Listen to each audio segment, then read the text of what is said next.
Right. And the first matchup we have is Potemkin versus Nagoriyuki. That's certainly a matchup, I think. Yes, I think that's probably a matchup that's not an easy one for Potemkin, at least. Yeah, and it can be explosive both ways, really. Like Nagoriyuki, of course, doing Nagoriyuki things, but Potemkin no slouch either in terms of damage. Yeah, Potemkin always has that Potemkin factor. If you get close to Nago, you're basically in a situation where a couple of good reads are gonna make him explode, but especially the level 2 blood situation, far heavy, or that 5 heavy from Nagoriyuki is something Potemkin really struggles with. Yeah, it's really not the easiest time either way.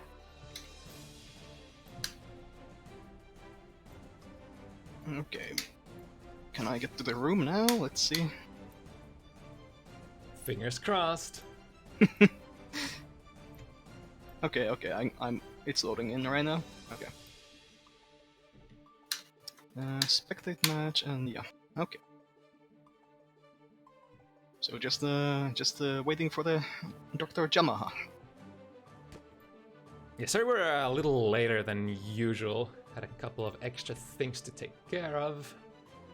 So let's give our players a couple of more minutes to connect, to dance with the server, all that kind of jazz. The little dance for Daisuke. Daisuke wants his dance before you can actually play. Like a secret handshake at a club or something. Daisuke wants you to shake hands with the Japanese server. Fuck all of your local servers. You're gonna have to connect to Japan for this one. You want the glorious Japanese 41,000 times the servers. Exactly. Alright, I think that's all the announcements. So, welcome, ladies and gentlemen, gamers, bounty hunters, Guilty Gear Strive FT7 number 20 here. Oh, actually, let me add you to the stream title as a commentator. Sure. Hell yeah! So, gonna be joined today by MrFariator from the Finnish FGC, a Faust player, also a player in the event later, so stay tuned for that. Yeah. Hopefully, I'll do something. Hopefully. Let's see who has the more honest character. He's gonna be the Kai from Javichu or the Faust from me, I don't know. I think that matchup is basically who likes more thick throws, basically. Yeah, lots of Kai players joining in today. I wonder if the good guy players coming out of their caves now that Kai actually got... Well, Kai's been getting some pretty decent buffs back to back, but especially personally for me, because I used to play Kai in the older versions much more, Kai feels so much better in this one now because of the changes to the fireball. Kai actually feels like he did with the fireballs in Exert now. Can you quickly remind me, what did they actually change about the fireball? So the fireball has faster recovery. I think starts up slower, but recovers faster. So that's an interesting trade-off. But yeah, so I think that because the recovery was really the part that Kai was struggling with. So it was really easy to just instant air dash and punish him for just throwing a fireball. Yeah, I think because the recovery was so long, it was so ridiculous. So you could just on the reaction almost EID over. Yeah, you could never really cancel into fireball at close range because it was even on hit it was so minus that you would get counter hit afterwards. That was probably the main thing that felt really off for me. For Kai used to be like a character you could always for a safe option just cancel into fireball. If you're not sure what to do, fireball could be like a frame trap. Could always use a little bit of meter to convert into that FRC in the old game, YRC in Exert. But in Strive, you couldn't really justify using that as a safe cancel. Yeah, it was even while playing like online matches, I always kind of saw that like guys were really never using the fireball unless they were like full screen away or like trying to like do like a kind of a full screen like neutral situation where you're just like trying to throw like fireballs and if opponent's throwing fireballs, that kind of a situation. Like you never saw like no, I didn't really see it otherwise at close range, other than like charged stun edge like when after like a knockdown or something because the classic Oki. But that was about it, really. And this is sort of a big event for showcasing all the changes, because last event we only had like a couple of days before or after the patch dropped, so people didn't necessarily have all the necessary time to adjust and come up with their like maybe new combo routes, all that kind of jazz. But now we've had week and some for people to get prepared, and we're gonna see the stuff today. The one thing I'm like looking forward to is like seeing how people might be utilizing like the air dash from like a slash and heavy slash in the air, because like that was a really big change. Because like if I understand it right, everyone got it. Everyone that had air dash got that. So like it's like you can just keep going with your air dash pressure if you can, if opponent doesn't press a button or anything, and like that's you don't have to commit to landing and do something or just start blocking because opponent might think that it's their turn now, depending on what you pressed and at what time you pressed the button in the air. And all around, all sorts of air maneuvers as well as rewards from jump-ins and air dashes are now so much better. S buttons counter hitting for that big slowdown, heavy buttons in the air counter hitting for that big slowdown. Yeah, it's like really aggressive stuff, really. Like the way I read the patch was like okay, guys, you want to be more aggressive with your air options. Here's how. Like that's how I read like the most of the changes from the patch notes. But interestingly enough, they did buff 6Ps as well along with that. Now lots of characters get much better conversion of their 6P counter hits. I think it's just kind of a fair balancing act because you don't want air in jump-ins to be too rewarding, and so you have to kind of counterbalance that with like giving everyone better 6Ps. But it's an interesting balancing act because like if you tilt one way or the other, it's gonna like no one's gonna stop. Everyone's gonna stop jumping in, or everyone's just gonna stop like trying to 6P because the reward is not good enough. Yeah, you kind of still want to have like an established neutral game, and in my opinion at least, like neutral always starts with, or like the structure of how neutral works in a particular game starts with the anti-airs. If there's no incentive to be afraid of anti-airs, then why should you play a grounded game? Pretty much. But I believe we do have our first pair in the room, and they can pretty much go as early as they want to. Yeah, let's see who are in the room. Yeah, it's both of them are in the room, so yeah, anytime they're ready. One of them is spectating. Okay, drJamaha jumping on the station. Where are these two players from, by the way? So drJamaha is from, or Jamaha. I wonder which one is. I assume it's Yamaha because it is a Finnish person against Kriegsmesser, who is, as you might predict, based on the name, from Germany. Right. Finnish J? Yeah. Thought as much. Right. So drJamaha. drJamaha. Yeah, no, my bad, because I just assumed that Jamaha.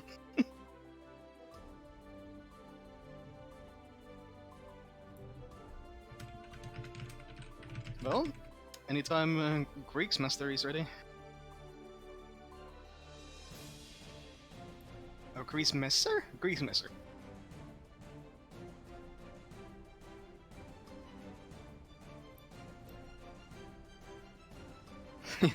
Yeah, Kriegsmesser seems to be busy spectating. I don't know what that all is about. potentially be taking a bathroom break just before the match or the like. Yeah, but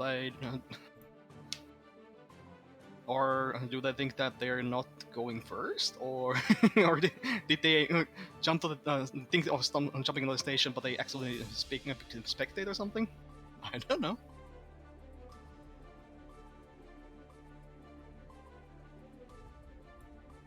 All right, looks like we're about to move in. Oh yeah, let me start the prediction as well. Because gambling, hell yeah. Of course. All right, first matchup of the evening. drJamaha, Finnish Potemkin player, Kriegsmesser, a German Nago player. Are no like how experienced players are these? I don't know. That's a good question. I think both of them, they did sign up in sort of the quotations rookie bracket, so I'm expecting not to. I'm expecting not a lot of like maybe optimal stuff here. That's fair because because no matter what your skill level is, if you're able to have fun, you can have all the fun you want in the world. Exactly. Oh. Ooh. A little bit of a jump in there, but here we go. Playing a little bit of footsies here. Okay. Oh, tries to go for the Potemkin Buster, but doesn't quite. Good prediction right off the bat. Clearing that first RPS situation. Ooh, yeah, and the punish is there. Here we go. Ooh, got the combos. Yeah, pretty. That was basically like a Nago's basic combo. And that's very important for a character like Nago, who does deal a shit ton of damage. Even at lower level, having your combos on point is gonna get you so much consistency. Ooh, nice. Ooh, nice. Baits the throw. drJamaha straight back in there. Ooh. Bulldozing through with Hammerfall. Could still be anybody's match. Kriegsmesser has so much meter. Yeah. Full meter. Oh, nice. Able to get the second hit, break the armor. Ooh. That was super interesting. I thought after that PRC, drJamaha might have gone for like a throw mix-up instead, but went with the forward.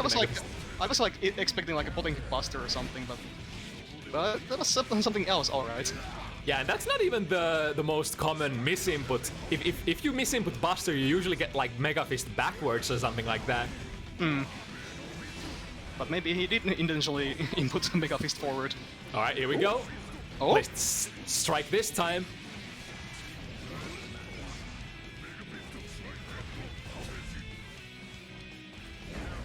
Careful neutral. Ooh, not quite able to hit confirm the 2S. And ooh! I think also Miskara int. A little bit of spaghetti on the floor. Gets the basic conversion now in the corner. Kriegsmesser, so many resources. What's it gonna be? Nice jump in punish. Ooh, big counter hit. This should be it. Yeah, has 101 different ways to finish the round. Kriegsmesser putting themselves on board 1-0. Yeah, but it wasn't quite a one-sided, so still anyone's game. Mankind knew that they cannot change society. So instead of reflecting... Alright, let's see how this develops. So far, drJamaha hasn't been able to get a lot of like big stuff started. Kriegsmesser has been pretty active reading the command grabs as well, jumping out of pretty much all of those. And that's super important, especially in Strive, because Potemkin Buster does so much damage in this game. Yeah, the final of the game where it actually like straight up kills you. Like it was no slouch either in the previous games, but here the damage is off the roof. It's gonna do a decent chunk, even on fat characters like Nagoriyuki. And meanwhile, Nagoriyuki having a full stick of butter. Ooh, and again, yep, that should be it. Yep. Doesn't even need the super. Yeah, I mean, wall break does a damage, so just put some damage in. Ooh! Very nice cancel into the spinny wheel, breaks the armor of Slight Head. Yeah, Nago being one of those characters that can really easily like even break through like Potemkin's armor because of that Beyblade being so fast as it is. Big counter hit, yeah. Gets the combo, and one of the other things is I think the Beyblade takes Nago sort of airborne, so even at full screen you can just reaction pin, spin, and sort of hit Potemkin after the armor has already ended. Yeah, I think that's true. Yeah. Okay, RC. Fighting at this mid-range, drJamaha getting in a lot of decent hits, but not getting in that super close range where... Ooh, and that's a punish. He could have RC'd there against the Hammerfall, but just didn't quite realize it possibly, because I think he got the meter from the Hammerfall being blocked, so... It's like Nagoriyuki is able to fight from like way further distance than Potemkin. Is like drJamaha has been landing those hits, but not necessarily getting in for the big kill. And I guess the ultimate reward is getting that Potemkin buster, for which you do need to get in point blank range. Whereas Nagoriyuki, even like a 2S starter is gonna deal quite a bit. Yeah. Because traditionally, Potemkin is not quite the combo character in a way. Pretty much all the combos are just 1, 2, 3, A, B, C. And get a knockdown and try to set up like a mix-up situation. Basically that. But meanwhile, drJamaha like decently far ahead, but like it's still Nagoriyuki. Okay. 2D hits. Yeah, that round Kriegsmesser wasn't able to find the hits that they needed. Ooh, big counter hit for pretty decent damage. And now again in the corner, that's nice Abare. Gets out of the sticky situation, corner to corner, so much damage, so much corner carry as well for Nago combos. I wonder if that 6P was a misinput on Buster. Yeah, I think it was. Trading blows, left to right. Okay. Oh! And no burst to speak of for Kriegsmesser here.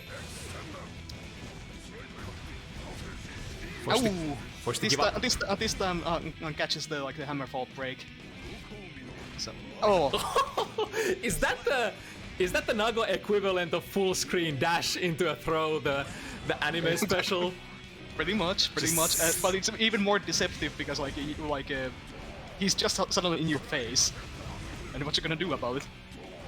Yeah, ooh, that 6K. I think that was again. Oh, there's the Buster.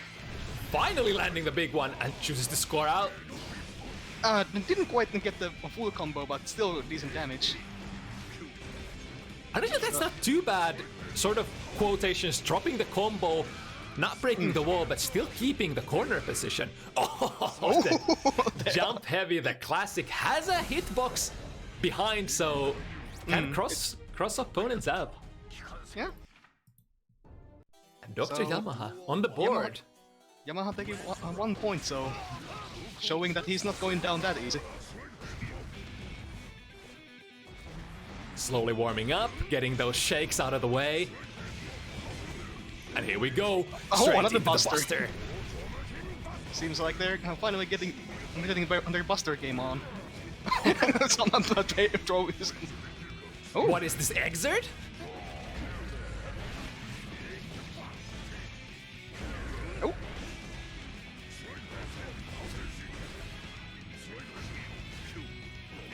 Ooh, doesn't we've stood the throw, yeah. Oh! Yeah, nice. drJamaha has been very active with that Hammerfall PRC RPS. It's a pretty nasty PRC situation. It can lead into so many things, and opponent just kind of has to guess.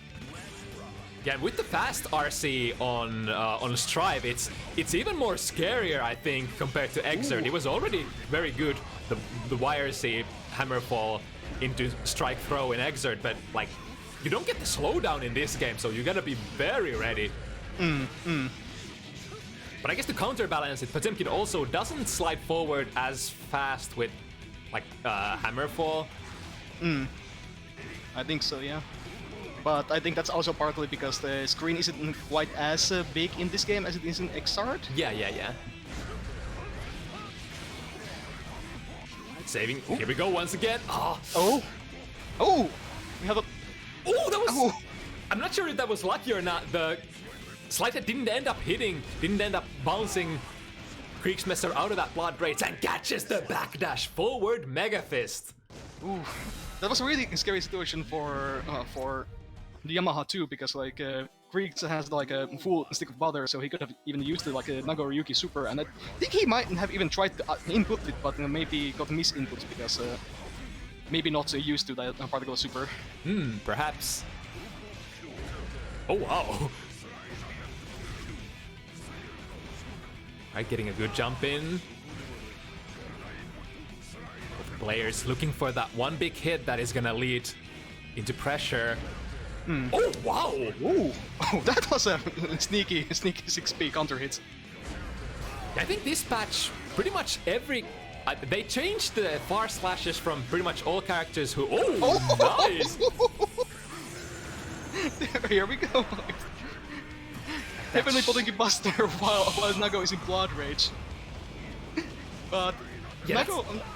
Kind of interesting because the Potemkin Buster sort of stops time. He didn't get like maximum damage out of that. Yeah. That's the thing for, I guess usually people say for optimal blood rage punishes you wanna go for maybe throws that don't stop the time, stuff that basically wastes time so that you get the full effect of blood rage during your combo. I think the worst is actually like Faust's normal throw because it takes so long. Like it's ridiculous. Like the intermediate to Faust's like throw animation just wastes the entire like blood rage. Right, because the damage from the blood rage is already there, gonna be like 60% of the opponent's life. So it doesn't necessarily matter how much your combo itself is gonna do. Ooh. Okay. Bursts both ways. Oh! Misses both. Okay, that's the round. Good punish there on the forward Megafish. Megafish? Megafish? Megafish, okay. It's a new May patch. The synthesis between Potemkin and Dizzy using the fishes. It is now Megafish. Ooh, barely missing the anti-air. Missing the Hammerfall charge as well. So patient this round, finally spending 50 meter. Oh, a little too early on that. A little too early and maybe far? Nice punish there, gets the 5k, and that 5k. Oh.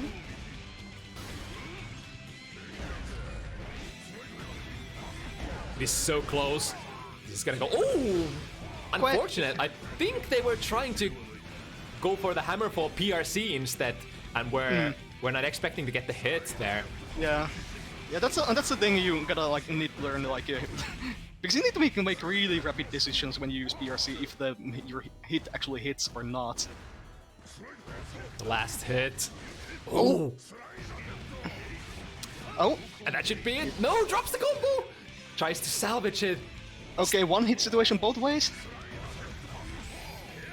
Oh, that was so nice. The neutral blue RC actually ends up slowing up frames from drJamaha, and potentially getting the button in there. Yeah, because I think Yamaha wasn't going to be ready to press PRC again, so it would have been like a mixed situation either way. So Kriegsmesser takes the initiative and just PRCs in advance. I really like that option. It's kind of reminiscent of neutral YRC from Xrd. Yeah, Just doing it to slow down, check what your opponent is doing, and if it gets hit on the opponent, the explosion, the blue aura, then you pretty much get a little bit of advantage with that. Yeah, just not quite as strong of a neutral option as in Xrd because it's not global, but yeah.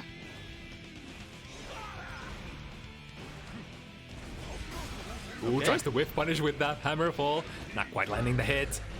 Here's the DP. Ooh, perfectly timed 5 heavy. The armor from Hammerfall was already gone. Yeah, it's a kind of tricky timing to get that right. Particularly with something like a slow button like oh, is that XP again? Like a missed one hit buster. Both players seem to be dropping 1 or 2 things here and there. Very footsie oriented this match as well.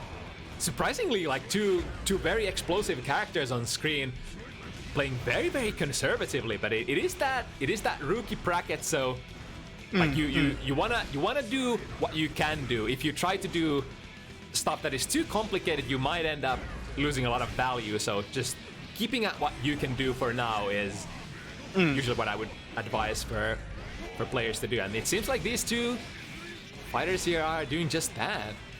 Yeah. For the past when Yamaha got the back-to-back 2 wins, it felt like Yamaha was kind of learning how to deal with the Nago, and then now Greeks kind of striking back, kind of learning again how to deal with Potemkin. So this is kind of a two-way learning experience right now. Ooh, nice read there again, jumping onto the Potemkin Buster. The back jump though, just like in command grab RPS, usually if you jump backwards, you might not get the best punish that you were looking for. Would have to neutral jump or jump forward. But at the very least, it's a very readily safe option to just jump back. Particularly now that Heat Knuckle can just be blocked in the air. Yeah, that's very interesting. Doesn't get you the reward, but does put you... Oh, interesting. This puts you back, like, it pulls you the ground into Potemkin's that big cash out RPS throw strike. It's almost like a gadget finger, like from Tager from Blaze Blue in a way. Ooh, almost getting the final hit, but burst in time. Oh, super! I think I saw a buster there. Yep. Yeah. That's gonna go through. So. 1 hit for Greeks, but Yamaha cannot take much punishment either. Okay, 2 S hits. Again, evening it up, 3-3. Going neck to neck these two fighters. Duel 1. Let's rock. Ooh, landing a big 2 heavy counter, not quite able to pick it up. But just single swipe out of that 2 heavy is gonna deal quite a bit of damage, even on Potemkin.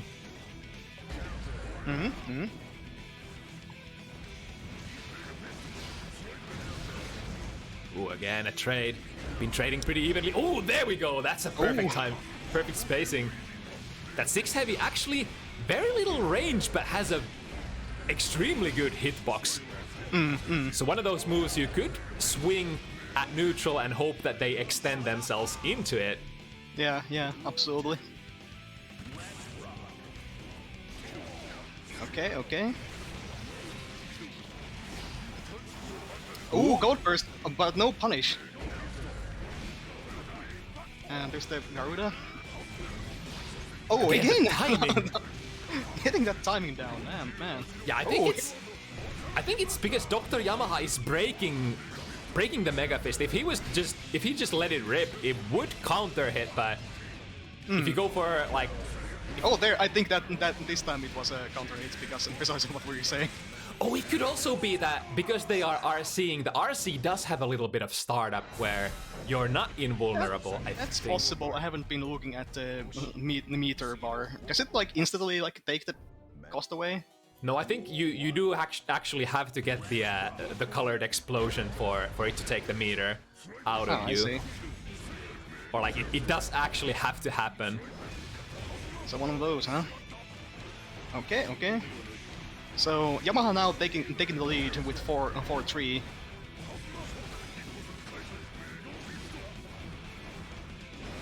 Oh, nice block on the too heavy. That's too heavy. Ooh, it's gonna get shield or guarded. But here's a counter. Now with the level 2 Blood Rage, ooh, manages to get a Hammerfall in. But yeah, at neutral, this one kind of tricky when Nago gets into that level 2 range, where the 5 heavy actually reaches full screen. Then again, you have your armored slight head that can potentially counter it. Those, I mean, I missed the 2D and like into just punish on the landing.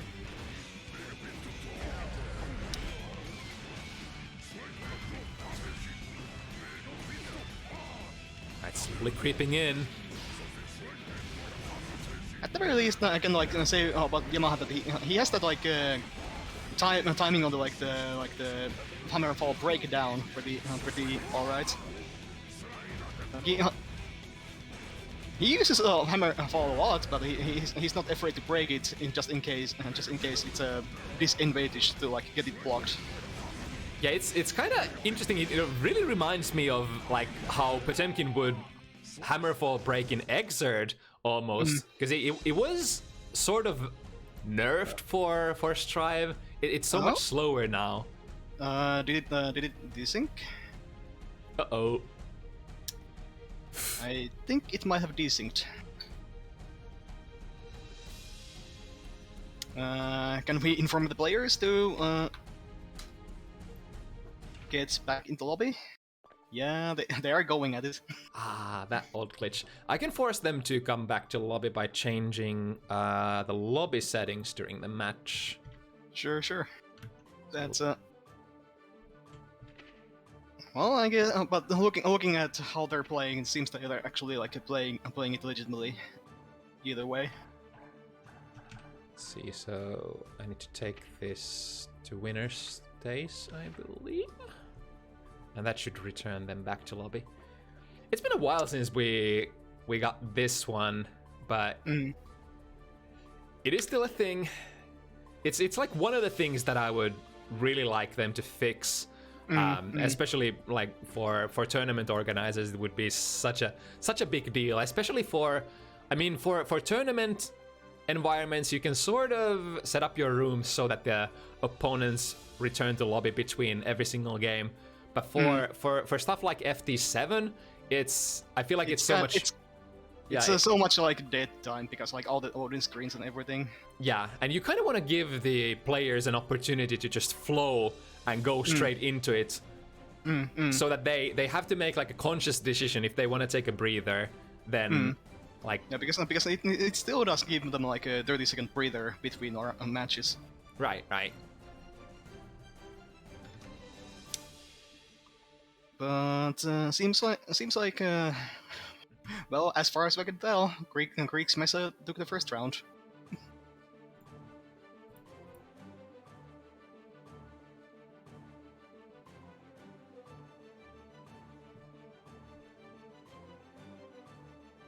Just realized player matches are roughly scheduled according to players saying, well, are they? How are nice they? of you to notice. That's sort of what I've been usually going for. Oh, I see. It's like basically I take a look at the in-game levels and maybe mix a little bit of my knowledge if I know about the player I'm matching, and trying to sort of set... because the in-game level is not really entirely the truth. It's just how much they have been playing. Online. But it's like some strong players just play private matches or something. They don't go actually grind the like actual tower. So for them, like their levels are like kind of like garbage compared to some other players. But they're like those players. They are the scary players. Yeah, it is basically for initial matchmaking purposes. Obviously, as soon as I've seen you play, I should have a pretty decent idea of how strong the particular player in question is. Although there is a little bit of a correlation. I guess like the guys who actually like grind the game a lot tend to do much better than the people that have been playing casually or just every weekend or so. Alright, let me quick switch back into... Okay. Yeah, so... From what I saw, Kriegsmesser won that one. There we go.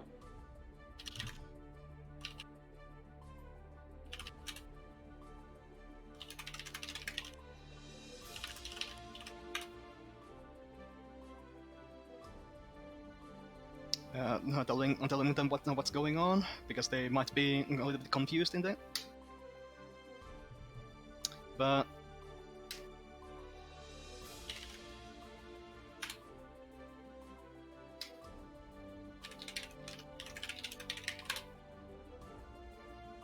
okay, they're going back at this. All right. Yeah, understandably had to kind of like tell them in the in-game chat what happened there, because he might be a little bit confusing to get kicked out after playing so many sets. For sure. And I still haven't found my my hotkeys for chatting for keyboard. Yeah, I don't know what's it on my keyboard either. I just use my arcade stick that's right in my lap right now. It's just so much easier to when you host an event instead of having the arcade stick somewhere around using your keyboard. Yeah, but I don't know how to navigate the game at all on the keyboard, so yeah, I just use my keyboard. That's the downside. Okay. Oh, I think there was a throw attempt or something in there.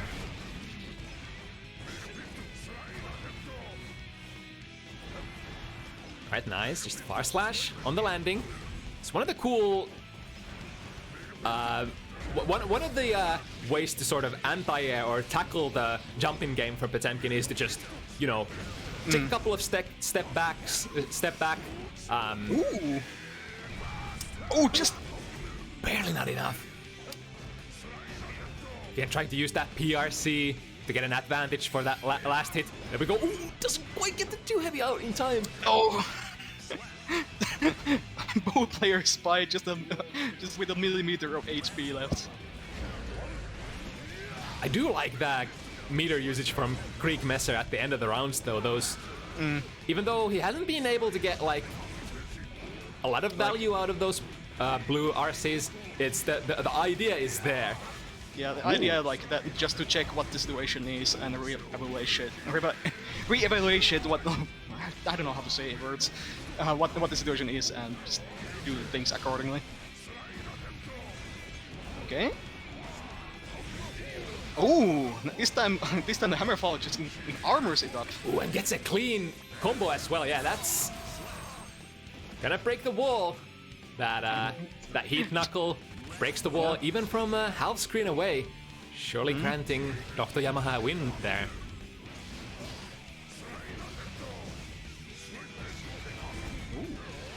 What's it gonna be? Strike? Decent amount of damage. Get back in there with a hammerfall and break the wall. Looking pretty green from Kriegsmesser this round. Ooh, lands a hit though. And this is gonna even the life situation as well as the meter situation. Oh. Back-to-back wall breaks. Just going for... Oh, that could have potentially been the game, because drJamaha didn't have a burst yet. But he's gonna have it for the next hit. Basically all resources available here. Oh, the 2H! That was kinda good. drJamaha RC'd after Kriegsmesser touched the armor. Should have been able to get a punish there, but... Yeah, just kind of like flow to with the the Gatlings into the 2H, which it's a good button, but it's not quite like a horizontal button. So maybe 2D would have been better option. A decent combo, corner carry in the corner, but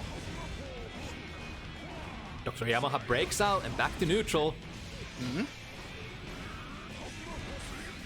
Spinning the RC for pressure. Ooh, nice.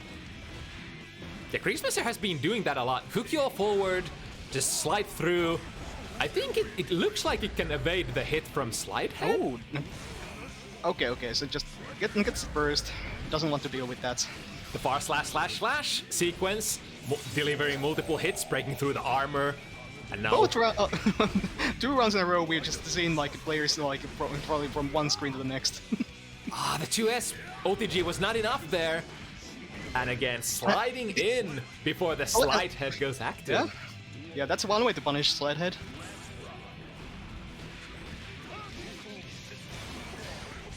Yep, drJamaha recognizing that's the combo. He's been taking majority of damage out of from Kriegsmesser and bursting out.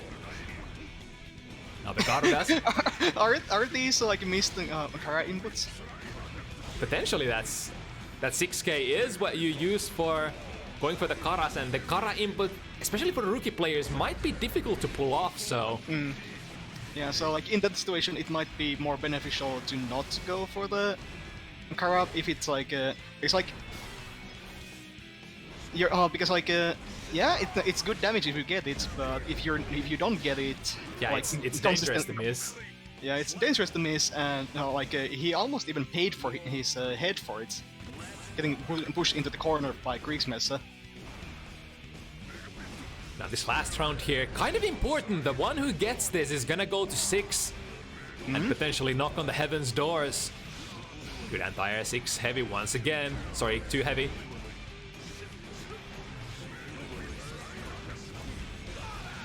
Nice whiff punish. Taking very slow. Now, ooh, the far slash not fast enough there to break through the armor. But Kriegsmesser still in the position. Just leave the distance there down. Burst before the heat knuckle. Good burst. But no, is that enough? No, the 6 heavy knocking Kriegsmesser too far. Going the B&B combo, small combo drop, tries to salvage it, but not in time. drJamaha with the Abare. Yeah, he already had the signal like a 2p out, so the BRC was even if he had BRC, it was too late. Duel 1.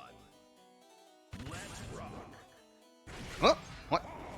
That was a weird situation. Yamaha just standing there at the round start.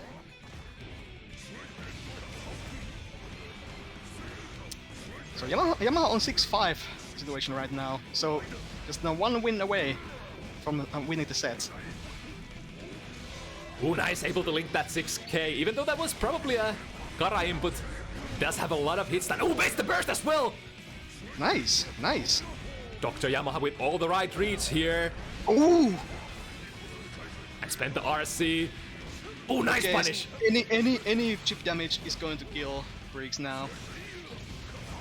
Yeah, there it is. The 5 heavy is a full screen poke, but only hits once, so a well-placed slight head. Taking the punish there for drJamaha, and now a set point. Yeah. Just this one round is all he needs. In a super close set. Still not set in stone though, Kriegsmesser. Only needs 2 rounds here.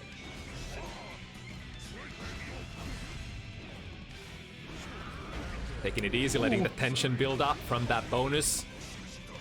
Again, nice read there. Jumping out of the buster. Ooh, and gets the combo straight into the corner. Okay. It's the heat knuckle. Potentially dangerous. Ooh, if he got caught by that buster, because Kriegsmesser doesn't have a burst here. Still needs a little bit of time. Actually, this was a regular throw, I think. Oh, right. Probably. Oh, you can tell by the number of arms like Potemkin uses to like whiff that and grab. We're not gonna be quite enough. That should hit, I think. That should hit. He missed something there. Still alive. Getting an Oki here with 50 meter. What's it gonna be? Kriegsmesser. Both players still having burst. Finds the hit. Ooh, the burst! That could have been punished, and there it is. Sees the Hukyo forward. And that is usually gonna be minus. Recognizes, gets the Abare, and takes the set. drJamaha 7-5. Solid stuff. Yeah, slower set, but pretty decent set nonetheless. Alright, let's see. I think I saw SquidGuy saying that they need potentially time, so okay. We're gonna be moving that set further into the event. Like, let's see. Let me scroll back. Yeah. Alright, so we're... go on. Yeah, so we're gonna play the Gas versus SquidGuy potentially later, and jumping into Sierra Vice versus Pepe Viyuela instead. Some 50-50 action in the sense that like we have like go to this. Oh wait, SquidGuy Bacon is here.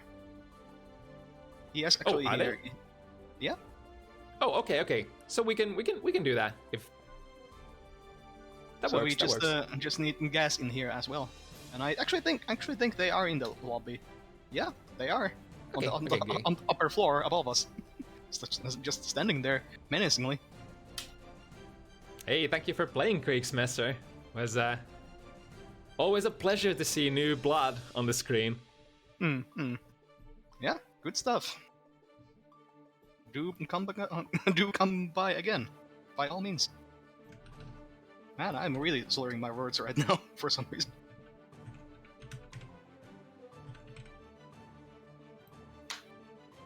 All right. Need to copy paste that one specific letter in Gas's name. Yeah.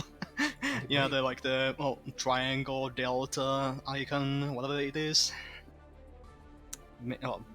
Greek alphabet icon.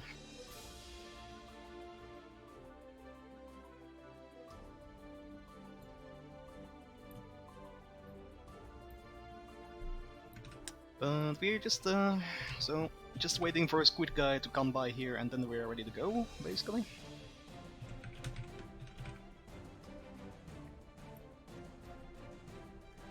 All right. So this matchup, so Soul versus Kai, they're like the classic rivalry. Yeah, I'm sort of interested how it has developed in the later patches, because vanilla Soul seemed to have a little bit of an advantage over Kai for a couple of reasons. One, Kai in older games has usually had the neutral advantage, but in Strive, Soul actually has pretty decent neutral pokes. Like you can play neutral with 6S, especially with the heavily like the little overpowered initial version of 6S during release. It was ridiculous. Yeah.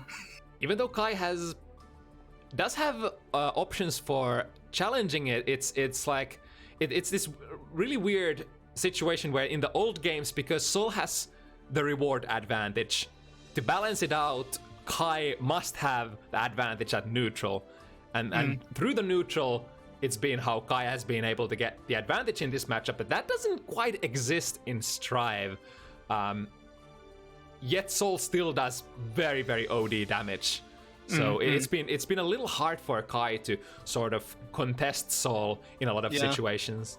Yeah, because if a Soul got a counter hit, it was led to like a huge chunk of the damage. If a Kai got a counter hit, it didn't quite lead to as much in nearly as many situations. So like it was really like skewed in like Soul's favor on the offense and neutral.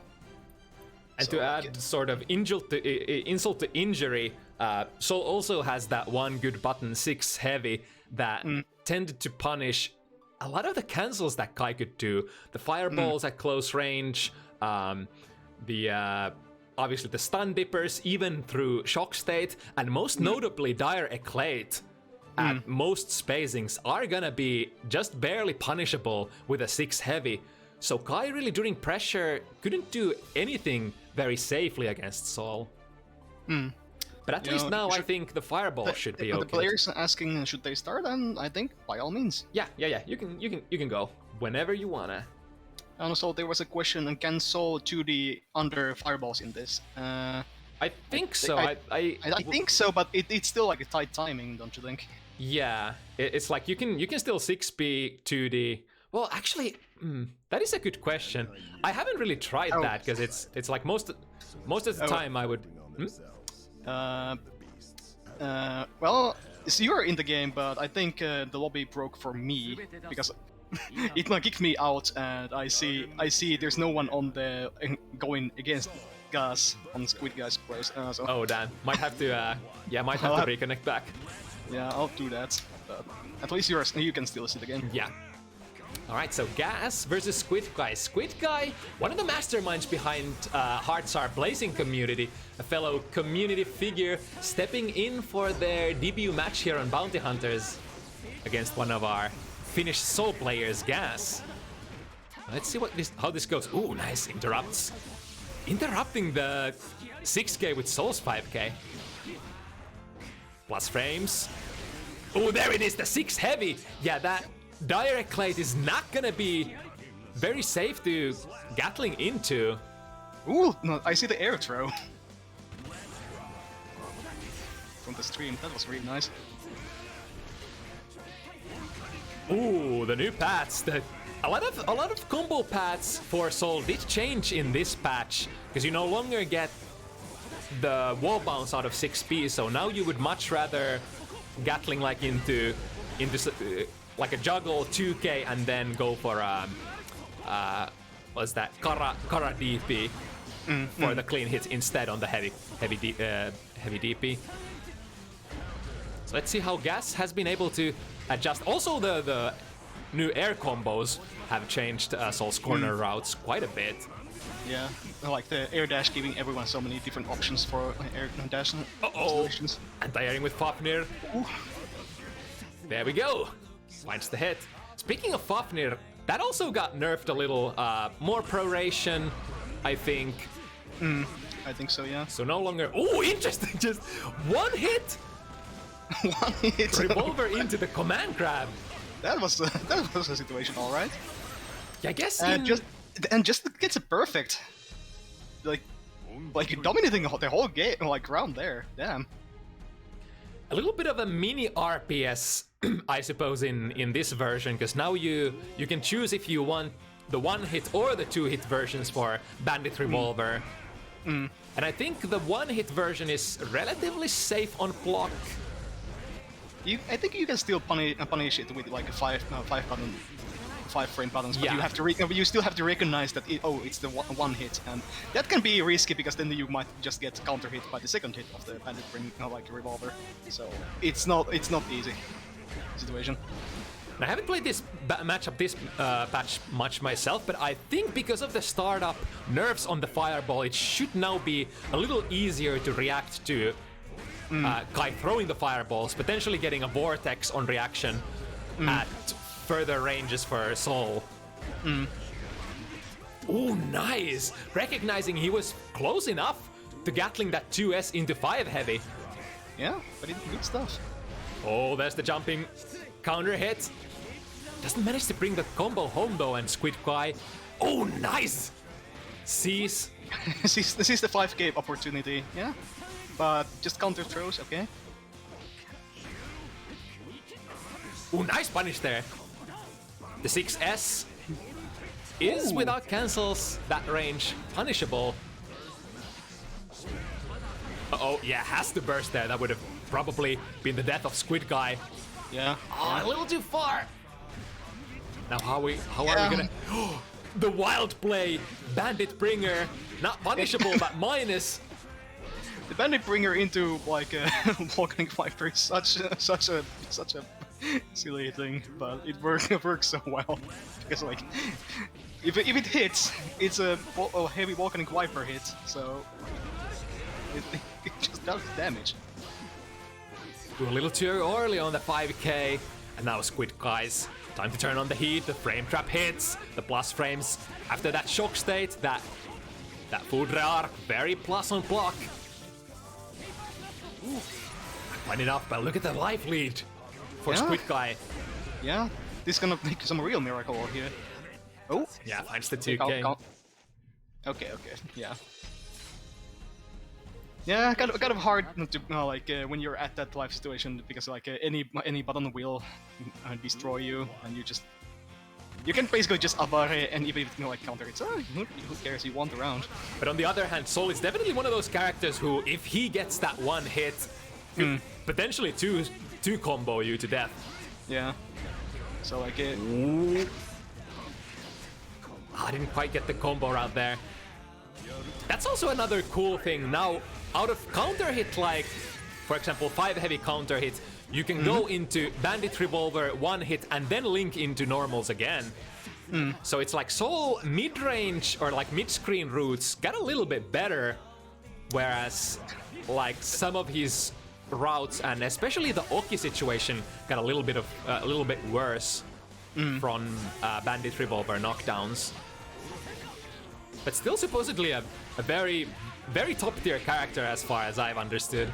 Yeah, I don't think Soul is a slouch at all. It's really hard to make Soul bad in this game because basically the Soul's whole deal is I will deal a lot of damage out of every single hit. And that the way like his Strife is built, it basically just favors. If you can do a lot of damage, you're gonna be good.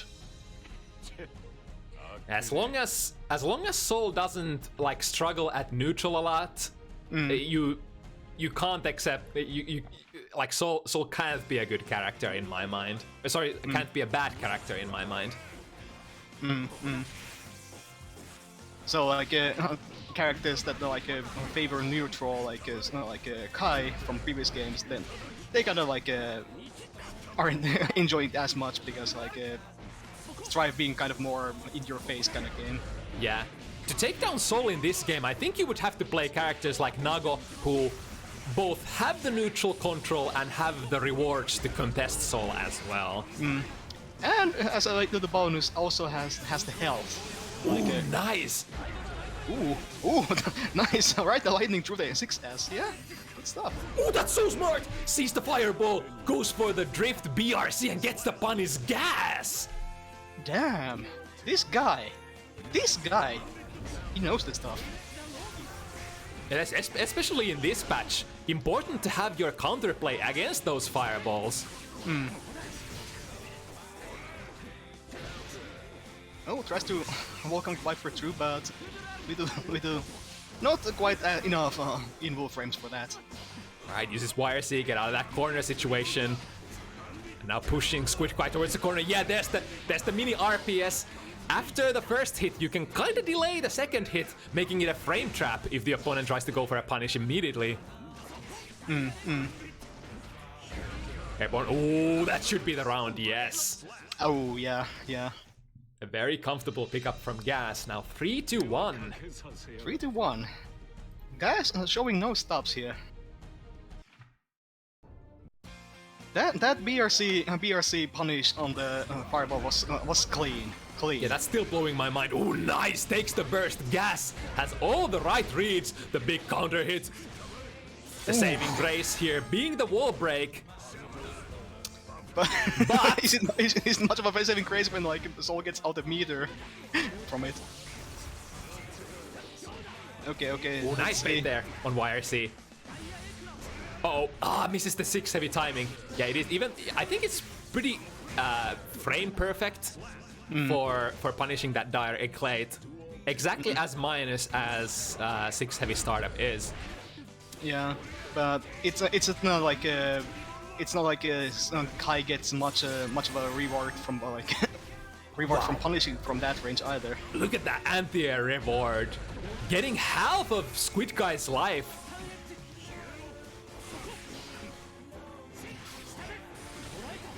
Ooh. Now with the tried to go for the big damage combo. The Gas still has the corner, and that not quite. Oh, just a little bit too slow on the, for the. Oh, but there's the Grand Viper, yeah. Gas is just playing so fast. It's like he's coming at you from all the possible angles.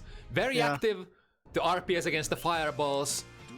It just seems SquidGuy is currently having difficulties keeping up with the aggressive pace. And I don't blame him because like Soul when he does to go turbo, he's gonna go turbo and you're not gonna like it. Yeah, again another good vortex going under the fireball. SquidGuy breaking out of the corner, but again at this neutral position we gotta get in. We gotta get in there to do the damage. Yeah, RCing knows that the 6 heavy punish would have been there otherwise. Oh, there's the fireball punish again. Oh, not quite gonna be enough, but maintains the strong position. The strike throw. Just strike throw. And that's another thing about like Soul, because like he's so potent at like doing that the strike throw situation too. So like you don't like if you abare you risk taking like 50% HP. If you if you block, you risk taking a throw and getting raised back into the like a corner situation. And so it's like really tough to play against. That's one of the reasons why Sol has been such a dominant character, because he is playing that basic strike throw. Oh, the perfect for gas. Oh man. Is this bullying? Yeah, this might qualify as a little bit of a Kai bully.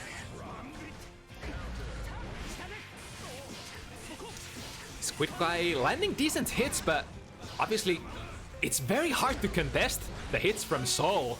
The damage difference is major. Kai can do high damage, but either needs the corner or counter hits. Counter hits or like kind of like awkward starters. Yeah, whereas Sol just shits out damage out of pretty much every hit. Yeah, like you see it there. He got all that from just like a 2K or something. Ooh, yeah, again.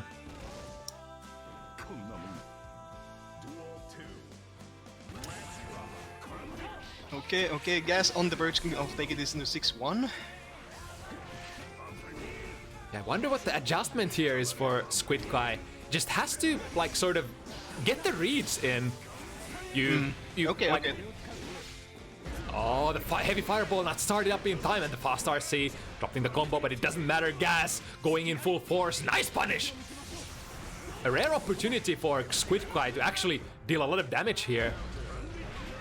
But Gas finds the 2S Abare out of the situation. Nice, okay. But again, one good hit away. I see SquidGuy. Ooh, that's. Ooh, that was scary. Oh.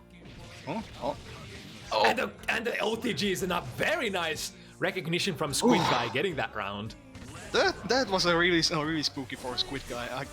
Like he was so close to dying right there.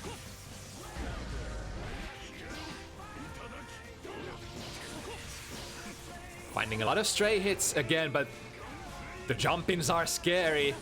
One good hit. Ooh, look at that. Gas was so ready for it, but the spacing wasn't quite there.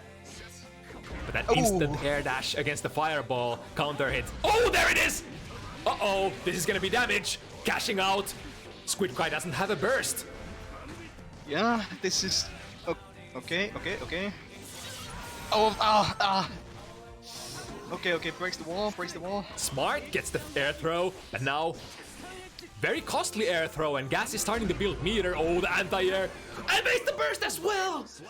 SquidGuy, he had to try that, but Gas was on top of it, saying that all right, the only way you can survive is to burst here, so I'll take the burst. Yeah, that's like you just hate those situations. Like, yeah, I need to burst, but if I burst, I die. If I don't burst, I die. So like, it's kind of a lose situation. It's the price you pay for delaying your burst, because you do get value still for delaying your burst, because the opponent kind of has to like guess if you're gonna use it or not. Oh, speaking of the big Kai damage, that was one of the big starters. Yeah. Oh, 6P. Oh, the 6 heavy, and takes the burst again. Gas has been able to read almost most of those bursts from SquidGuy this set. Oh, interesting. Was that a close slash anti-air? That works. That works. That's an interesting anti-air when guy has the anti-air of the gods, like 6P. Like his 6P is really good. Ooh, nice use of FD, pushing Gas away from that close slash range. Oh! Ooh, interesting route. That's a corner carry. Oh, and Gas is so ready. I think most of those food arcs, Gas has been just reacting to with that 5k. Yeah, that's another thing. If Gas again. Yeah, and now Gas on the verge of taking like a set. Yeah, set point here, so SquidGuy. Ooh, 6P go under the fireball. At least that works, if not the 2D. Yeah. Yeah, the new basic combo, 2k into the heavy. Oh, that so hurts. Oh, that's gonna get baited. Oh. Oh wow, I think that wild throw might have been an attempt to go for a revolver far punish. Yeah, and now I think so. Yeah. SquidGuy, live or die. The 2-6 heavy punish from Sol coming in once again. Could still be anybody's gain. Oh, he tried to bait it, but the perfect timing from Gas delaying. Oh. All the resources have been used. This is just raw gameplay. Throw! That's gonna be enough. SquidGuy is alive. Okay, okay. SquidGuy telling that no, you're not taking that 7-1. No, no. On the verge of defeat. Coming back to fight. But still has some ways to go, because now Gas is one game away from taking this. Gas really likes doing that, like a bandit revolver, like round start. I've noticed. Yeah, that's kind of if you know that your opponent is respecting, maybe jumping is a good option, backdashing maybe a decent option.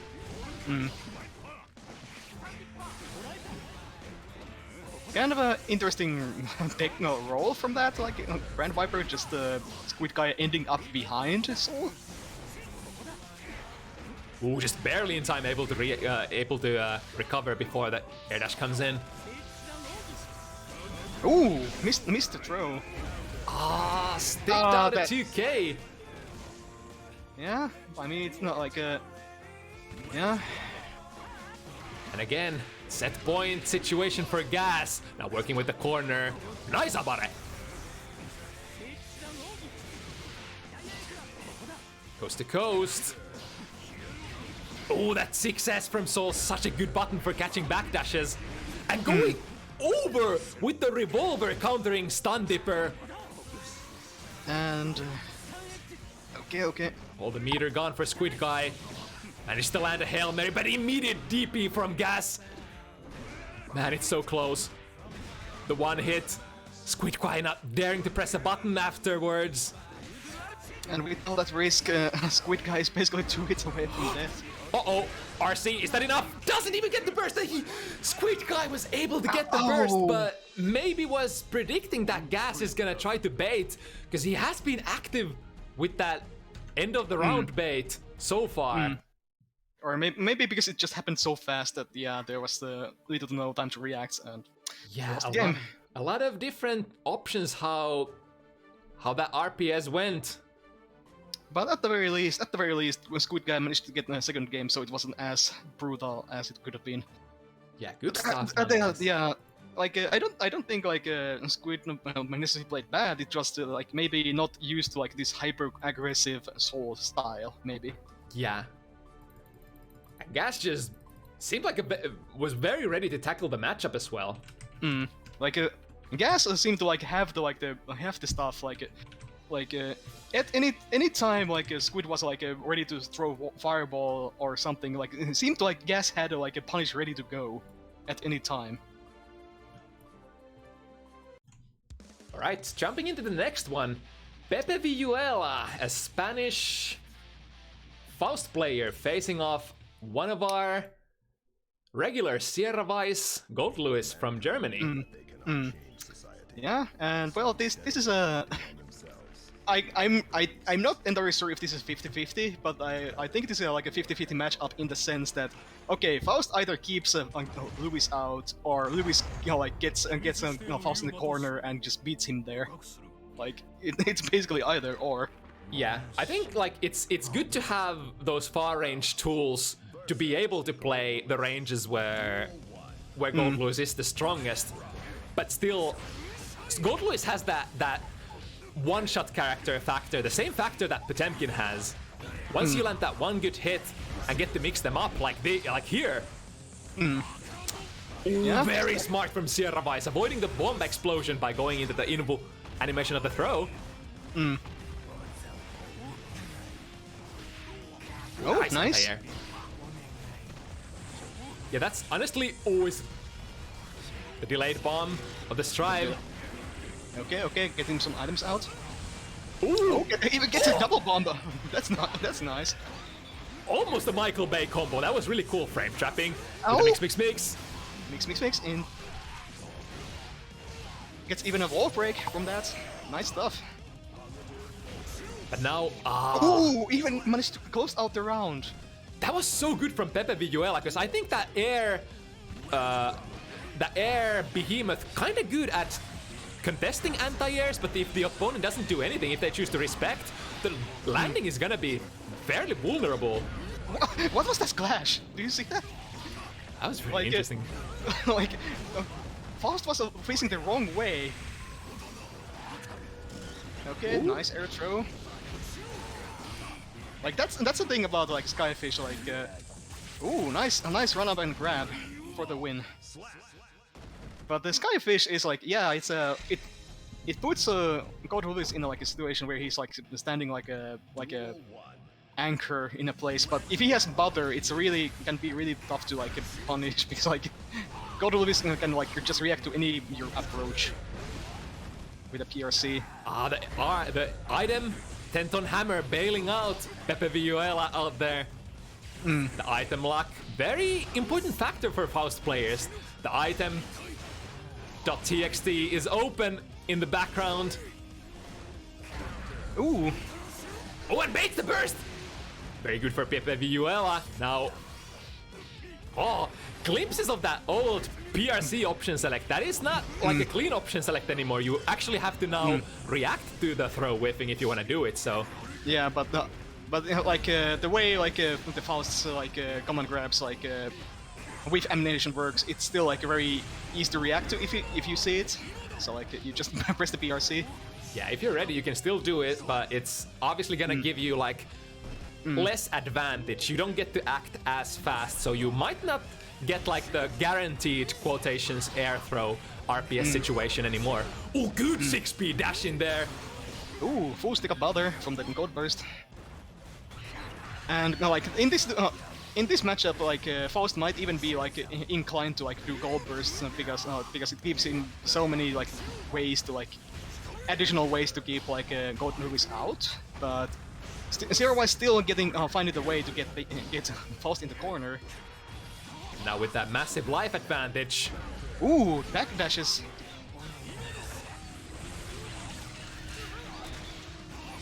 Mini Faust not interrupting the pool. Oh! The whip punish with the Skyfish. Yeah, and I think Pepe just happened to jump at that time, so like no blocking either. Ooh, nice. Has to block the Sky Bomb. I don't remember what its name is. But that's a wall break, very solid wall break. Did you forget to give Pepe the first win? Oh yeah, I think I did. So it's 2-0 now. I think it's 2-0 now, yeah.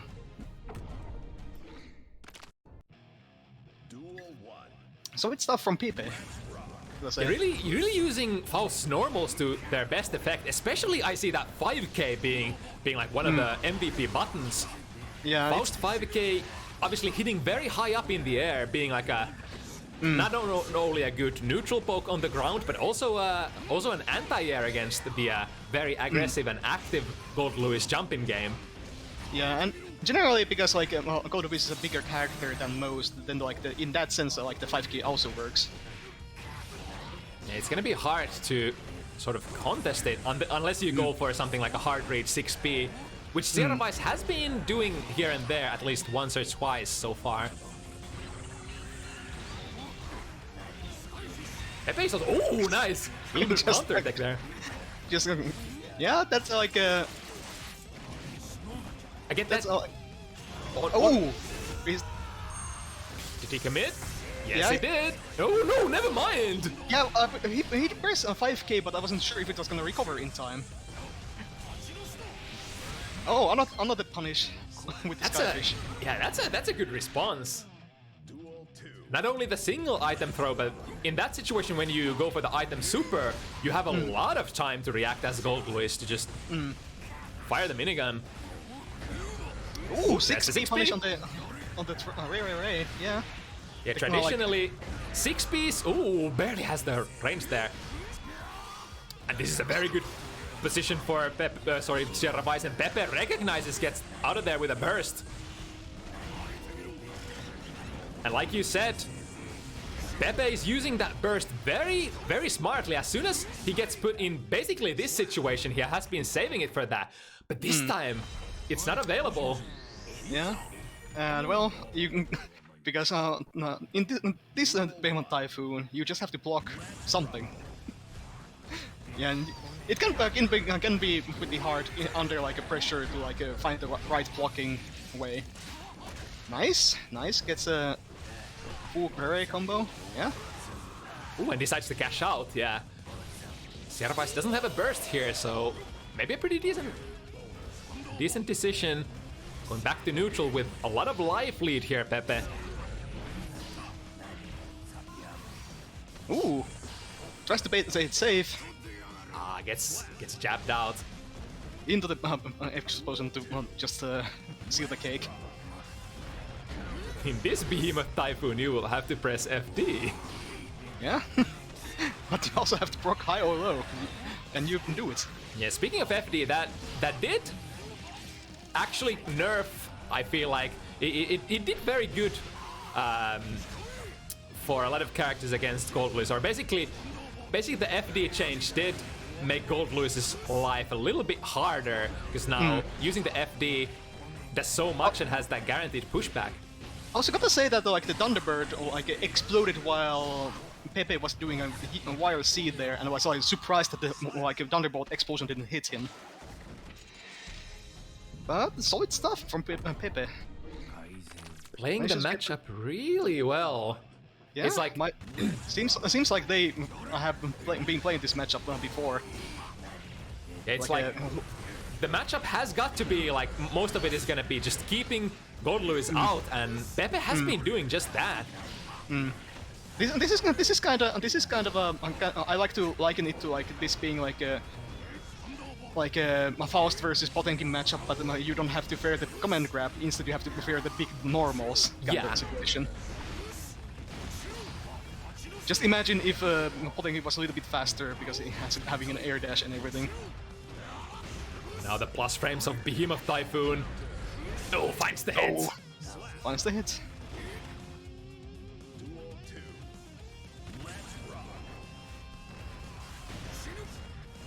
So far, Pepe has been picking up the spots where he should be standing and where he should be using the normals really well. Knocking the bomb. Oh, doesn't quite get the combo out of that. Well, it got blocked anyway, so it was just trying to apply more pressure off the bomb. Ooh, unfortunate. The flying Behemoth Typhoon not hitting low enough, but look at this though. Has to use the wire C to get out of the sticky situation. Ooh, that's gonna combo! No! Makes the burst! That should be the round for SquidGuy's ban! Yeah.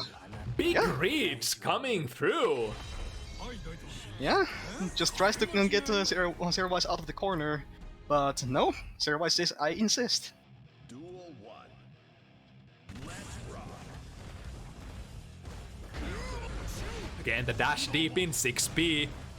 Yeah. Historically, a very good button for pretty much any character in any Guilty Gear games. His Faust pokes tend to be very high profile, very 6P-able in all of the Guilty Gear games. And still the case here. Especially now since 6P is on counter hit, they do give you a hard knockdown full screen, so there is incentive to actually poke out with 6P full screen. Yeah, absolutely. Oh, tries to command grab. Oh my goodness! Things happened. I don't know what happened, but something happened. That was super ballsy from Pepe, opting to get out of the laser, but cornering themselves in the process, and then getting the sick hit that side swapped. But now in the corner, Gudabare smells the throw from a mile away, putting SquidGuy back in this difficult situation where Faust has a little bit of an advantage. The aggressive burst pushing Pepe into the corner, but he doesn't manage to get out. Good meter usage there, teleporting out of the corner without use of 50 meter. SquidGuy's chasing, but Pepe, nice 6P, but again. Yeah, the mini Faust just telling that no, it's time to stop. Being aware of the items pretty much as important for the opponent as it is for the Faust player. So 4-2 for Pepe right now. Oh, big hit. Again, yeah, bursting out of that. Doesn't want to get caught in between rock and the hard place. And there's there was the Afro for a moment. Couldn't quite convert that into anything higher because of the bomb though. Ooh, nice. I think that was new stuff as well. Faust can now throw the banana peel as the peel instead of the banana, right? Yeah, it can absolutely like come out as a banana peel instantly, and it. So you have to be cognizant of like if he throws a yellow item, is it actually a banana or a banana peel? It could make or break your like approach. Yeah, that's really cool because I think a lot of Faust gameplay boils down to being like able to react fast what buttons are coming out, or sorry, what items are coming out. So like adding more of that stuff is so cool to me. And also like generally like Faust's items got like decent buffs because like now he's less likely to throw more bananas and like donuts in a row, which like generally gives him like on average better like item luck. Ooh, but here's a Skyfish. It's been really good at closing out those rounds with Skyfish so far, Sierra Vice. I mean, like, yeah, Faust can really easily like fly over it with his like unique air dash, and also just crawl under it if he wants to be safe. Yeah, that as well. But you still have to be looking out for it. And most of the times, Sierra has been catching Pepe out of backdashes and stuff like that. Picking up the horn, guaranteeing the pressure, pushing Sierra Vice towards the corner. Yeah, there was the Skyfish again, but not quite. Nice, using the love, back throw to stay airborne against his own bomb. Ooh, interesting. Yeah. Oh, there's the super. Again, tries to go for the mix-up. But I feel like Sierra Vice remembered the play from last time and doesn't let it happen now. Big damage coming in. Yeah. Holy crap, that's damage. And here's Skyfish again. And I think he tried to use the super. But Pepe denying it. Oh, yeah, the startup of that laser super is not invulnerable. It's a little bit of a greedy move there. So Pepe are really like really nicely closing out that game. Oh, that was so smart! Almost combo material. Yeah, almost getting like a Michael Bay combo of his own. Super hard bait here for Sierra Vice, still trying to get the burst out from Pepe. But at that point, with that life disadvantage, I think it's in your best interest as Pepe to not burst at all. You might lose the round, you might be destined, but at least you get to keep the burst for the next round. Ooh, nice burst bait. Speaking of the burst baits, now Pepe in kind of a tough spot. Spending RC to get closer. Next hit will seal the deal here, and that's it. Yeah. That's a really tough situation for Faust to be in. And that's basically that is your game plan as Goldluish. Push them in the corner and set start up them pressuring. for like a vortex kind of gameplay, and yeah.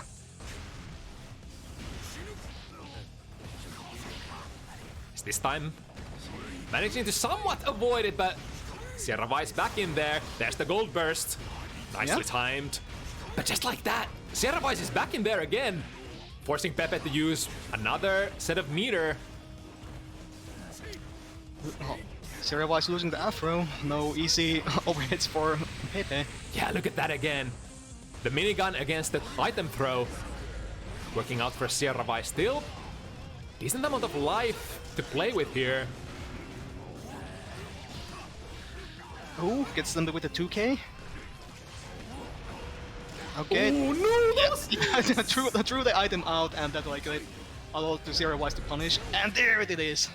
Could have potentially been a scenario that Pepe hasn't seen before, because I was wondering myself, where does the horn go from here? It disappeared from the screen and then bounced back for a second. Yeah, because it kind of like if it hits a wall, it will like bounce back to the because it doesn't want to go off screen, and like so depending on your position, it might usually in like a very like a corner okay situation, it will like land in front of the opponent. But if you're a little bit more back as Faust, then it will land right on top of the opponent in the corner. So like you have to be like really aware of where the like tutor is gonna go. Oh, interesting nice. decision to burst here for Sierra Vice. He was sitting on a one-round lead and was trying to make that hero burst come back. And now, because of that, no burst is spent for him for this round. And that could be a lot, because now we're in this corner okay situation, or actually wall break situation. Already down to less than half. Okay. Good start, but yeah, immediately bursts out of it. Doesn't want to deal any of that Gold Blues nonsense. Right, very neutral trade. Again, dash deep, 6p. A mini Faust kinda screwing things over. Oh, what's it gonna be? Oh, there's gonna be the mini Faust. Cannot. Okay, Skyfish again. Could still be anybody's game. Using FD, get a little bit of distance, but this is a very good position. Oh, at the burst. Yeah, a little too far away that time. Yeah. And a Faust 5H just being so good at neutral, punishing something like that. And that was the downside. Sierra Vice did get the burst back at the very end, but that meant that he had so few opportunities to choose the place where he burst, so was forced to burst in a very difficult to burst situation at the end. Yeah, both of these characters can like create the situations where it's like very difficult to burst because like Faust's buttons reach far away, and so do Sierra Vice. Oh, nice burst bait! The hard read, jumping into it, that should reach, right? Yeah, and that's gonna be it. Wow, Down with the system. that is some damage. Yeah. If you can get a wall splat and you have the meter for like down with the system, absolutely you take it because holy crap, it does a lot of damage. It might like be a round ender for so many sub-racing situations. Pepe being really sneaky with these like hooks in his like approach.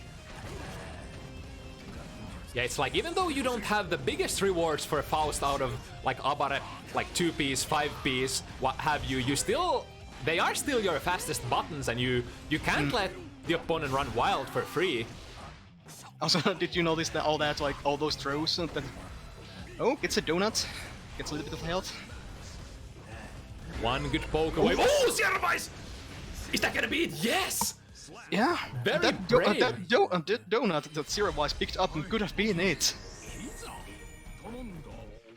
So Sierra Vice going 6-4. Big heart there. Yeah, actually, not going down that easy. Even though though Pepe still is on just needs to win 2 rounds and finish the set. Oh, nice backdash. The banana peel is still there, didn't realize. Yeah, it can be really hard to notice at times. Forced to use RC there to stay safe. Instant quote-unquote instant overhead. Combo into the mini one. Ooh, that combo was so cool. That must be like almost max damage for what Faust can get for combos. Yeah, at least with the shenanigans that like a mini Faust army can do. Yeah.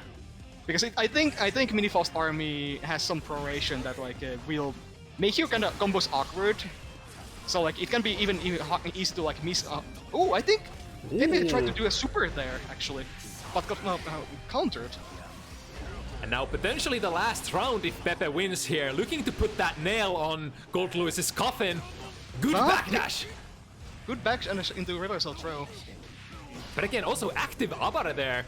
Pepe. Oh! I think he can abort here, yeah. And also smartly jumping over that army. But now Sierra with the position. Oh, big hit! And Pepe doesn't have a burst! Yeah, so Sierra Vice still not going down for the count. Oh, gets them with this. Ball C6H. The bombs. The bombs has to respect, has to keep respecting. And now 30% life away from being eliminated here, Sierra Vice. Has to play super tight. The meteor's coming. Oh, the combo out of the teleport didn't quite hit right. Ooh. Nice jump over the Skyfish, gets the punish. Okay, okay. Is that... Who gets out of there? Oh, and manages to avoid all the beams as well. Yeah, I think my Pepe. Okay, okay. So just goes out with a few jabs. Okay. That was a pretty good set though, and I gotta say, Pepe Viyuela, one of the strongest Faust players I've seen from you.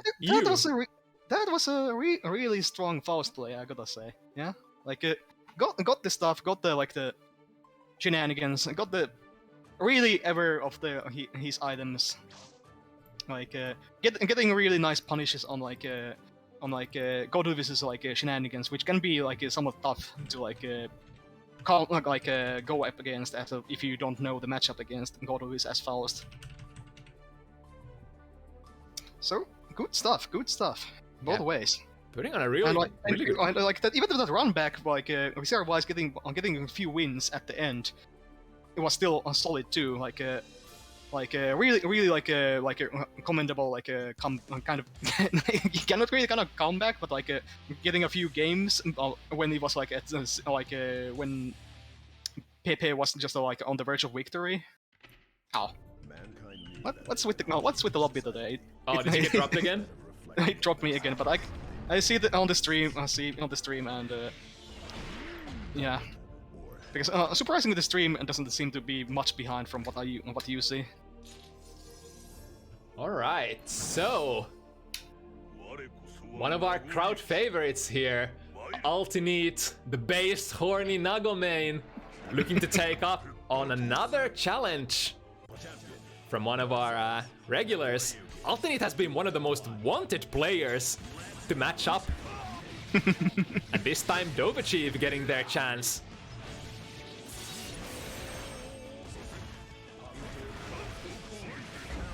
Oh, the far slash sequence again, as in the previous game, breaking that armor. The timing is there. ULTINEET going in full steam right from the get-go now on level 2. Gets a big counter hit jump in. Yeah. A lot of life leads. DovahChief chooses to play this round still. But Temkin is definitely one of those characters. Yeah, once you get the hit, ULTINEET choosing to burst out of that. Okay. Yeah, a little bit of a respect burst there. ULTINEET could have potentially managed to survive a couple of combos more, but she said, alright, look, this is the position where Potemkin can actually beat me, so we'll just play it safe and take the round with this burst. Yeah, which it's a respectable because you don't want to lose the round because you didn't burst. Yeah, you don't want to be too greedy.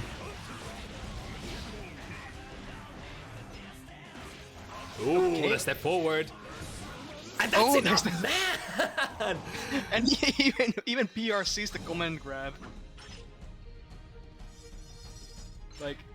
You might still say that the PRC command grab shenanigans might be nerfed because of the Roman cancel changes, but PRC command grab into I think that's what button is that? It's not 6P, I think. 6 heavy? The one that Need finished the round with? Where he grabs a small sword and slashes upwards. Close slash. Yeah, close slash, right. Yeah. The PRC, command grab PRC into the close slash is still potent. Yeah, for sure. But now DovahChief looking to show what they got. ULTINEET in the corner. A low amount of blood currently available, so no full screen 5 heavies. But just like that, it is very fast to build blood for Nagoriyuki. And it's one of the most common blood builders, the spinny wheel, is kind of hard to avoid as well. Yeah, it's one of those buttons that Potemkin is oh man, why does he have it? Kind of buttons. Yeah, I've been wondering if it's like, ooh. Touching the armor there. Nice. Oh, almost baiting the burst. The far slash extending itself into the gold burst. Now DovahChief. Oh, I kind of misses the combo though. But okay, we got stuff. Give me the Nice. stuff. Doesn't end up breaking the wall. That was smart. Keeping Neat in the checkmate position. Nice jump. And Neat is out. Here we go. The run back. Ah, the good jump. And punishes with jump D. with the butt. With the butt. The Still, best bump. still a decent button, even though not as oppressive as maybe in the previous games. It's still a funny button, nonetheless. The butt of justice. Ooh, wall break. ULTINEET and showing that, yeah, that was cool stuff. Here's mine. Alright, gets in the mix-up. Here's... Ooh! I think Dova baited it here, yeah? Let's see the punish. Ooh, that was probably meant to be a Kara Buster. Yeah, not fabulous enough for getting the Kara Buster. Oh, nice! Oh, and that's a punish. Oh, I forgot to give ULTINEET a point. Is it 2-0 now? I think so, yeah. Let me fix that. I think so, yeah.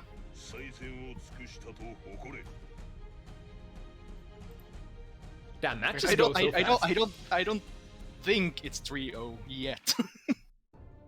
not that far off yet. Okay, so Dova still showing some Potemkin Gaming. Can we get some Potemkin gamers in here? But I know ULTINEET was definitely practicing for this matchup, sparring against Potemkin players. Her like motivation to get better and practice for these sets has been pretty high as far as I can tell, and the results really speak for themselves. Yeah. It's the old wise men say, you play the game and you get better. Who'd have thought? Funny how that works.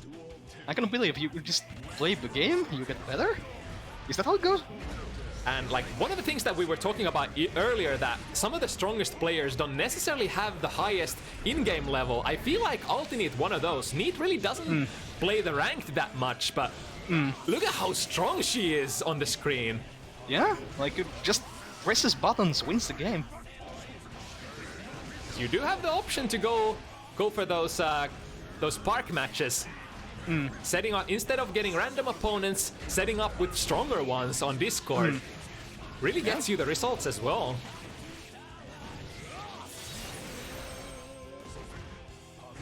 Nice.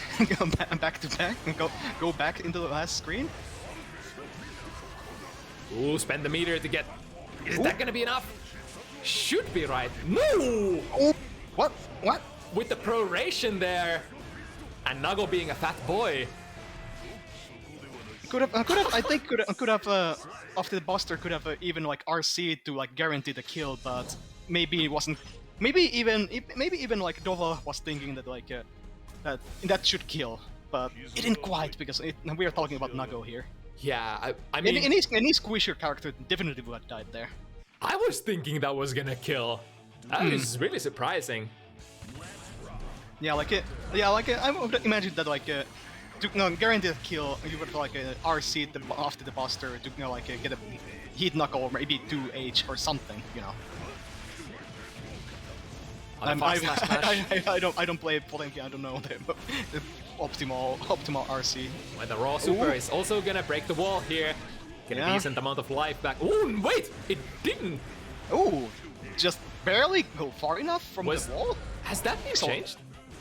A pixel away from the wall? Interesting. Because I think that that should be like wall break, but was it just 1 pixel away from the wall or something? I don't know.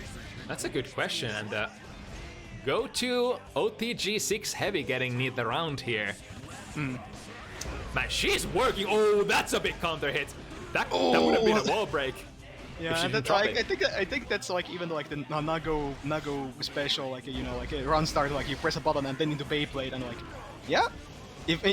even if your first button like it clashed or something, you might still win the situation because you pressed Beyblade. And both players able to avoid that command grab RPS, but DovahChief instead finding those strikes against backdashes enough that round. Yeah. That's kind of what you have to do on grapplers, because they know your big reward is gonna be the buster, so they try to wiggle their way out of it. So a lot of the times you have to be content with something smaller than the buster. Maybe sometimes you have to be cheeky and just press a heat knuckle in advance, or just press like something like a close slash or 2D or something. Yeah, or even just settle for they're gonna backdash, so you maybe catch them with a far slash and don't get as much, but at least you do get something. But hey, Dovah getting one game. Yeah, showing that they're not gonna go down for free, and the chase is on. ULTINEET got a very decent start with those 3 games, but it's still, because it's Potemkin, explosive potential. Yeah, and this is a format for all those adjustments. This is not necessarily a tournament kind of a place. Although it is a tournament environment, you have much more time to adapt compared to a tournament setting. Yeah, tournaments are brutal in that sense. Ooh, nice punish. Ooh, nice. Whoa, Buster. interesting. Yeah. Oh, I think I kind of missed the follow-up on that. I'm not sure if I've seen that combo route before. I think I've seen the 5D into something. I've seen it before, but not that often. And here's the round start hit. Yeah, DovahChief recognized that was gonna be a big damage combo, and that's gonna be a buster. No, really?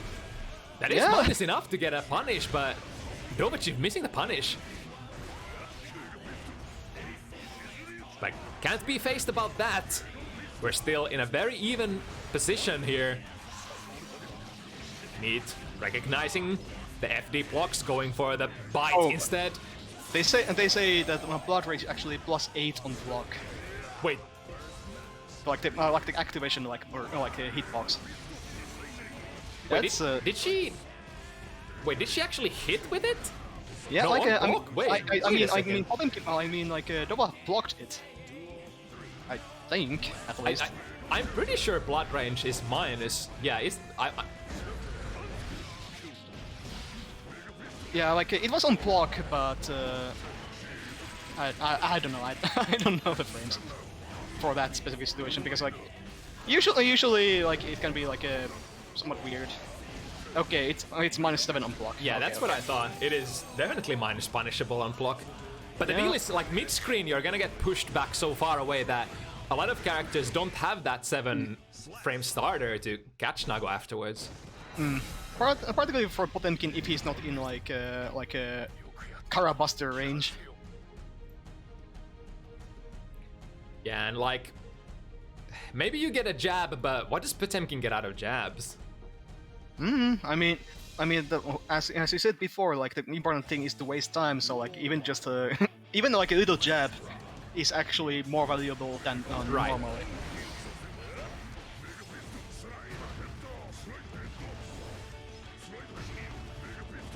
Yeah, but Dovah managed to get like 2 games now. So like not like Oh, that was definitely a missed buster there.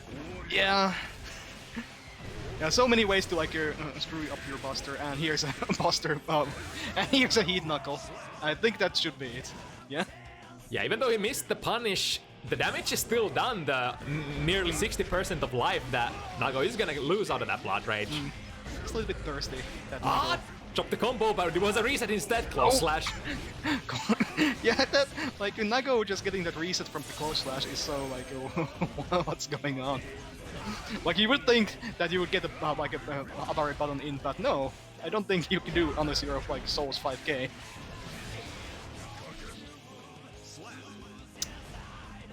Oof. Really commanding around from ulti right there. Yeah, you see that? Nagoriyuki 2 heavy being swung out a lot. It's like a button against which, like, characters who have like mobility issues, such as like Potemkin, Gold Lewis, those characters are gonna slightly more struggle against it, because like how usually characters would punish it, make it whiff, maybe crouch under it, then dash in for the punish. Yeah. I mean, your move may have armor, but doesn't have a super armor. Armor specifically against supers, I mean. Ooh, what's gonna happen here? Oh, nice! That was kind of smart! Because DovahChief had an opportunity to go for an air throw there. And since there are no soul steals in this game, the Gold Burst, a very decent option. Yeah, that was kind of in Ulti's favor with all that that bother. Could just like press buttons for days at that point. All right, 4-2 for ULTINEET here. Oh, excuse me.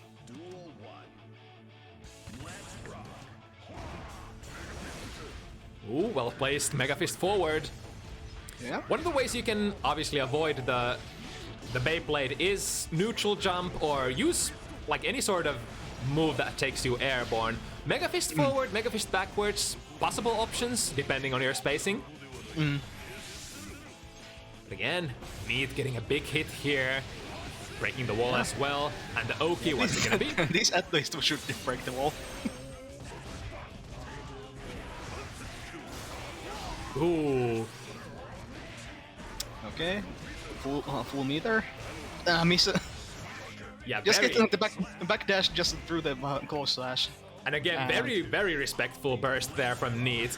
She had a very commanding life lead, but again said, I'm not gonna take the risk, just get off me and take the round. Ooh, there we go, pulling back into the RPS, but Neat manages to backdash out of it! Oh, nice, nice. Clearing the situation. Luckily getting the Blood Rage hit, but now... Oh, nice. All that life flowing out of Neat's life bar. And one hit away, catches the backdash with a hammer fall. Nice stuff. And the round's so close. Okay. Oh, there's the Beyblade again. No, cannot reabari when you just Yomi like with a Yomi Beyblade into your face. Very decent damage, but now back to neutral once again. The 6P hits! Is that not quite the killing combo? ULTINEET with 1 pixel and a burst. Oh, that was smart. She was trying to punish it on the landing, but didn't quite get the timing. The bite, here we go. Time to go in. The far slash beats the 2P at that range. Get the wall break, but now DovahChief thrown back to neutral with burst. Oof. So any one hit basically kills here. Oh, she be schmoving. Oh. Yeah, that throw setup from like Nago is really hard to like because like Nago is up your face, then goes back and then back into your face, and like what is going on? Oh, he threw me. Like Nago just teleporting all the floor. Yeah, technically the like forward Fukyo usually kind of like any like command dash in any Guilty Gear game. It is like very punishable if you press a button if you're ready to react to it, but I mean the amount of options that Nago has, you back Fukyo, she might actually go for like a disjointed button and kill you if you try to press a button. But then if you respect, might go for Fukyo back in, move in, get the throw. That is the mix-up potential of Nagoriyuki. Choosing to milk this out here, get the corner position. DovahChief, no burst in sight. One more good hit.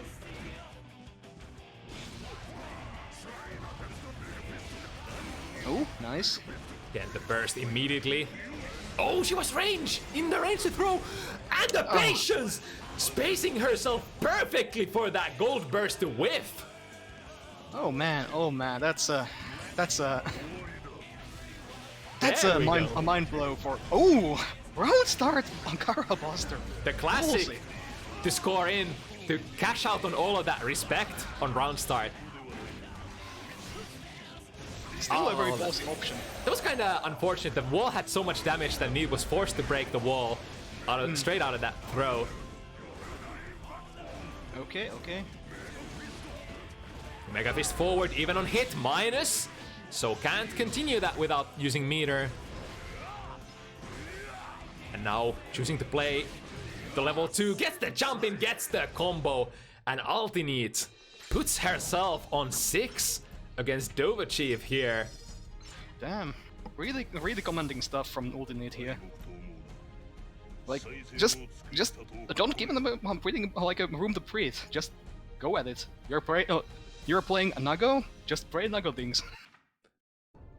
Our UK Potemkin warrior here in a little bit of a pinch, facing overwhelming odds. Have to now take 5 games in a row if he wants to triumph supreme. Yeah, that's not an easy situation to be in, not at all. Ooh, this time Neat choosing the FD in the air. Oh, the burst baited. That's a good start for DovahChief. Okay, wall okay, break. good stuff. Wall break, yes. But here's a chance for Nago to get their neutral game started. Oh yeah, DovahChief didn't take that time. No, stop. I have had enough. On the ground, you. Time to RPS, counter throw, get the round. Ooh. Yummy. Ooh, that back Mega Fist is so strong. Such a strong option in the corner. Yeah, particularly against someone like a Nago with the really big buttons.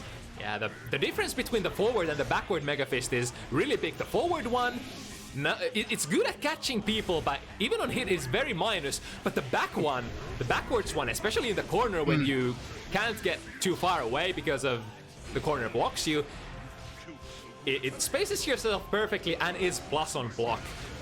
The path of justice? Oh. Yeah, too far to get a punish, but follow it up. DovahChief on a roll. 2 in a row now. Nice. So Dovah's showing some life yet, but still needs to get 3 more games to even the set, and that's not an easy job here. Not with someone like Nago with very explosive damage. Yeah, DovahChief really has to queue up the Guile theme here and go in with all of your heart. Because it is a couple of mistakes, and ULTINEET could end up taking 2 rounds in a row. Ooh. Maybe a missed Kara input, but the 6K still hits. Ooh, nice! Ooh, Gets the punish, path yep. of justice. Oh, that would have been definitely the closing out combo. Whoa, comboing into Zantetsu! Sorry, Sansetsu. Sansetsu, man, it's ridiculous. Oh, man. Oh, sees the command grab, jumps, and path of justice into buttons. Yes, good stuff. Round start too heavy, big hit. This should be a wall break into 50% on Potemkin, no less. Yeah, like if it does a 50% of Potemkin, imagine what it does on the other characters. Yeah, like the round start button potential is off the charts in this game for Nago. And already the wall is already close to breaking again. Oh, interesting sequence there. I wonder if Neat was sort of baiting the burst. I think possibly. But it's also like a weird burst bait, because once you are glued to the corner, your burst is also grayed out. Yeah. Maybe it was specifically trying to look out for them, like taking out of the corner and then punish that somehow. Yeah. But I don't know. Maybe a misinput and then like led to them like just sitting down and not pressing anything. I have no idea. Ooh, that preemptive read on the jump. Ooh. Nice. Wants to stay alive. Oh, big counter hit. Whoa, how did that end up side switching? What? Oh, nice. A nice. Rebels are superb. Okay. Yeah, difficult range, just takes the easy 2D. Knockdown. Now ULTINEET. She knows one hit could be it, and again that neutral jump against Hukyo, catching with the backwards hitting box of jump heavy. Good choice but- for Dova Yeah. there. Like, no, catches both ways, so like, just press it. Like, I'm not sure what kind of adjustment DovahChief made here, but it is working out. Yeah, it's working out. Like, 4-6 already. That's really solid. Like, considering that ULTINEET is still on like a 6, and just needs to win 2 rounds to close the set. Oh, there it is, the perfect timing and the spacing. Yeah, For spin wheel. yeah. Woo! She was almost landed already, and that's still caught. That's... like, look at that teleport, holy crap. Again, good read there. Same situation as before. ULTINEET. Ooh, I think DovahChief wasn't confident in his ability to get the punish, so just respect it. But that ended up being good nonetheless. Blood Rage is still 50 plus. And no, they didn't feel like committed the Tanzik to either. Right, get the corner. Ooh, nice side switch there with the spinny wheel. And break the wall. 50% life situation equalized. Oh, that's a big one. Into the corner we go. Oh, into the corner. Luckily for Neat, Dova doesn't have the meter here to cancel into more pressure. It's so close to finishing up. Oh, I think he baited. Yeah. I think he baited. It's that 6P again. Yes, this time it works out. Just pray for the 6P. That's what the king does. Oh man. But Dova really doing the work here. Getting 5-6. Can he close it out to 6-6? I wonder if it's like a little bit of nerves here starting to kick in for Neat. Yeah, it seems like Need is kind of like getting another round started for him faster. Jesus. No, another positive doesn't though. There's a lot of B&B combos dropped here as well. It's very easy to get caught in that sort of mindset when you're so ahead and then your opponent suddenly starts winning. It's like, why isn't it working? What's happening? Oh, and here's a good kill. Oh, doesn't have didn't quite get it. But a full charge dust combo, I think should be able. Oh, that goes into Zanzetsu. Break the wall, big damage. Oh man, Zanzetsu, it's ridiculous, man. And after the wall break, coming out of the wall break with mask on. Uh-oh. Yeah, catching with the low. That was a true, basically an airtight mix-up. Yeah, like Neat kind of like guessing between jumping, backdashing, or something in there, but like just got him with the glow. Good trade for Dova, keeping Neat in the corner. Oh my god, that's big. Alright, dropping it, but as long as Neat doesn't manage to improve her position, she does here. Man, I feel like that... Oh, that 6P punish on the Beyblade! Damn! Is it just me, or it seems like the heat knuckle now seems to connect with the opponent easier than before, or maybe it's that 6P just knocks them up high enough for you to catch. I think it's a 6P changes that might make it easier. I think. Yeah, that would be the most. But man, like that went so by so fast, and Dova actually on 6-6. He actually did it. He actually pulled the comeback from like 6-1 to 6-6. That is crazy. And has so much momentum here. This has to feel really bad for ULTINEET. Yeah. Like I would be so demoralized here. Like an ULTINEET is still like doing good stuff and everything, but like Dova's just being able to close out these rounds much better. But as still said, that's a lot of damage from Neat because Nago is a character you can play in this game. Now with so much patience, look at that meter. She can do whatever she wants here. Counter hit, that should be it. Oh, unless it goes into Blood Rage. But the mix-up here, instant overhead, jump D. I feel like that jump D didn't quite connect as clean as it could. Yeah. Or maybe DovahChief is conscious of that instant overhead mix-up option there during Blood Rage. It's a scary mix-up, I'm not gonna lie. Barely whiffing with the up crab. Now ULTINEET, looking to close this out. Oh, get the bite. No burst. Man, Dova with decent amount of resources, but ULTINEET turning up the heat. Moving in. Oh, gold burst! Nice. Oh. Oof. Is that gonna be enough? That should be 6. Oh yeah! This is gonna break the wall, guaranteed. That's gonna be a round.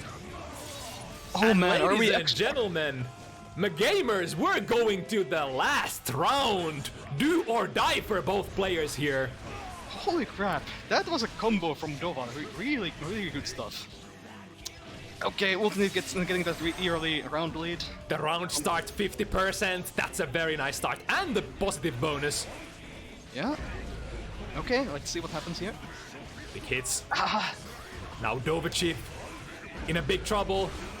Immediate burst, doesn't want DovahChief to play at all. One hit is all it takes and finds the 5k! ULTINEET! Despite losing like 5 games in a row, or was it 4, still able to pull off the full composure and sort of, I don't want to call that a counter comeback, but that was definitely a mental comeback there at the end for ULTINEET. Yeah, absolutely, absolutely. Good stuff, both players. Oh man, that was a really good set. Like, holy crap, holy crap. That's all I can say about that one. It seems like Neat got my script. let him come back and then kill him. So next up is me playing, apparently. Which side am I on? Am I on the left or right side? I mean, you can take your pick. The early bird. But you posted something on Twitter. Do I need to respect the lore? I mean, I think early bird gets the. Yeah, typically I'm not much stickler on what side I play on, but I think we're missing the player either way, so still gonna wait a little bit.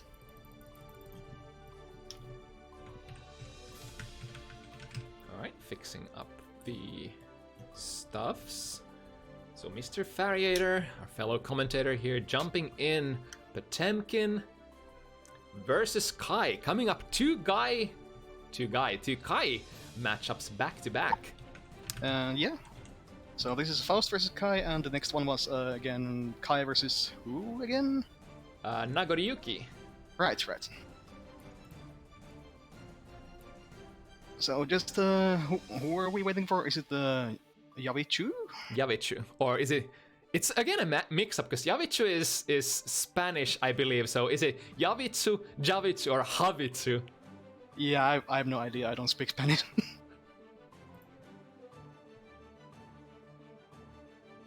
Oh, did I forget to give you the link? Let me DM you quick. Oh yeah. Yeah, it might help if you give them the lobby code. That might help.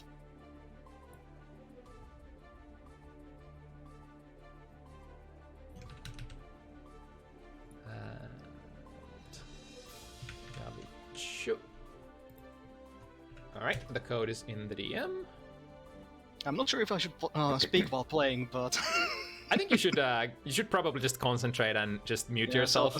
And, I'll mute ourselves when we are ready to start. Yeah. Because the few times I have been on stream commentating stuff, I have while playing I have been commentating, so like that's no problem for me. But yeah. Might get confusing otherwise. Yeah, it's still... I used to do that a lot, stream Exert while doing like a fast-paced commentary of my own play. I would know how, even if you are used to doing it, it's still so difficult, and it'll put an extra stage. At the very least, you can explain what you were trying to do at any one time. But, well, I mean...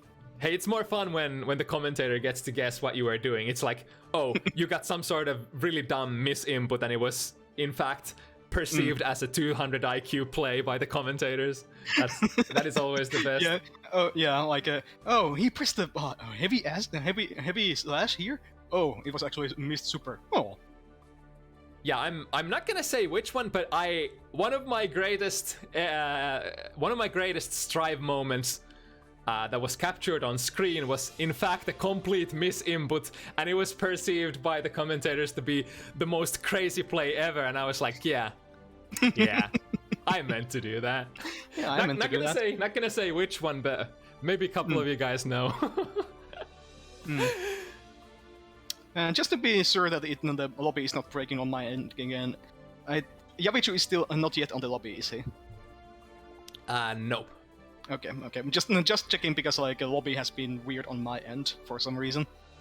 Like I see on your stream that there's players in the lobby, and on my screen I don't see them in the lobby. So like weird stuff happening.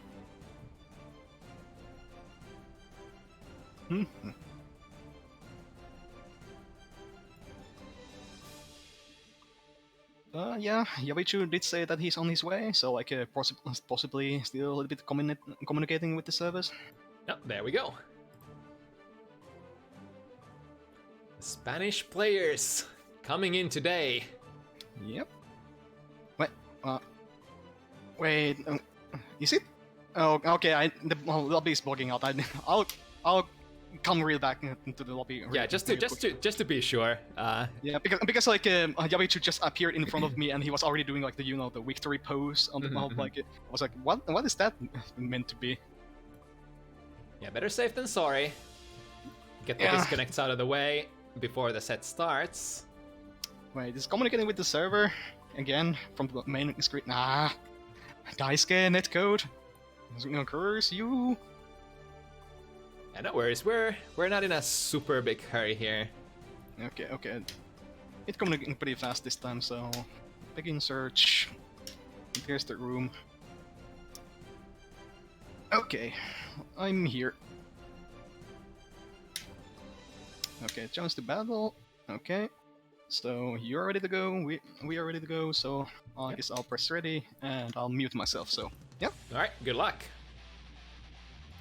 Let me also put the betting up. Mankind knew that. Duel 1. Let's rock. So MrFariator versus Javichu.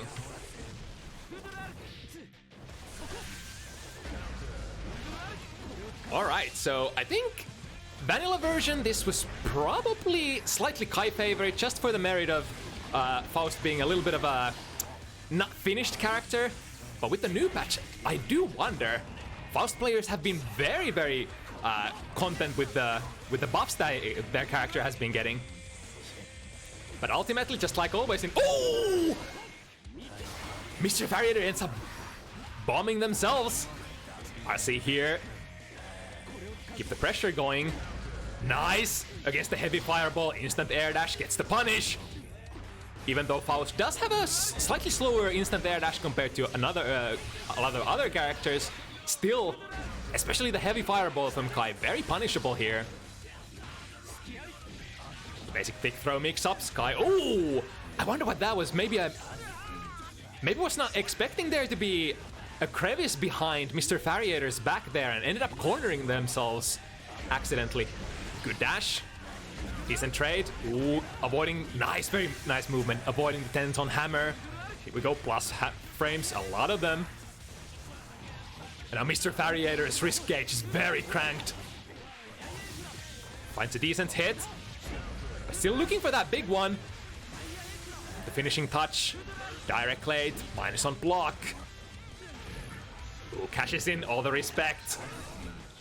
And now it's MrFariator's time to bring it back, but first we need to get out of that corner situation, and Javichu. Oh, nice, that's another option you can play against the fireballs. Going for it again. Yeah, the heavy fireball didn't even have time to come out. Good far slash, sorry, close slash, or wait, what slash? Good button. Doesn't really matter what button you press against the spin kick, the Kriegsmesser. What is that called? Damn. Foodrark. Yeah, Foodrark. There we go. Damn, dementia does come early these days, huh? Alright, MrFariator opening it up with 1 win to none. Duel 1. But it was very interesting because Javichu was controlling that round both of those runs for the most part. But in the end, MrFariator just able to bring in the damage from surprising situations. Like, look at this. Already 2 very damaging combos and a third one. MrFariator, recognizing that was gonna be a kill, wants to play still, but no. Javichu says no this time.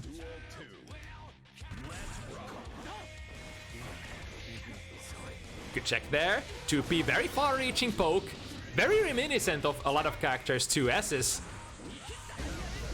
Big counter hit, push into the corner. Ooh, there was the RPS, the Faust-specific RPS against fireballs. Tried to crawl under, but if Kai is close enough, you do have to respect the follow-up situation. If they check you crawling, they might go for 2D, 2K. Any far-reaching, low-profiling poke to catch you. Oh my god, what a catch there! Javichu making quick work of MrFariator this round, but here's the comeback! Switch sides. A lot of meter for Javichu though, yeah, that's gonna be it. MrFariator, no burst. Quick comeback to 1-1. Yeah, if we compare the damage difference between these characters, Faust really the least damaging character in the game, I would say. And while Kai is not the damage king either, those 6 heavies, those counter hits, and decent starters from decent starters in the corner can really bring in the damage home for Kai as well. Opting to play it very safe. Ooh, big counter hit. Yeah, Foudre Arc, one of those strong starters. There we go, far slashing out of that.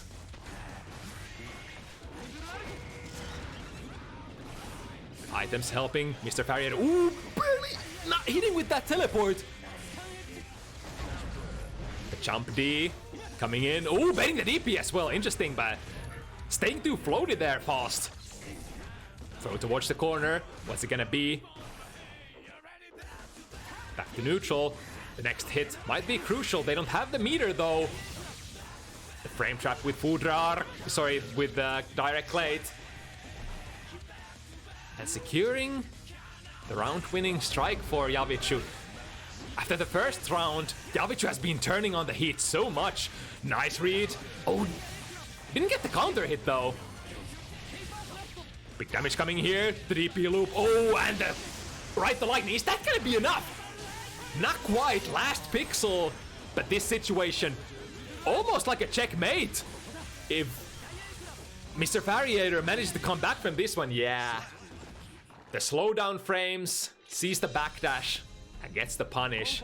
Man, that was a good start for a comeback. Able to get out of that round, that corner situation, but man, fighting against Kai with no life. Not a fun place to be at.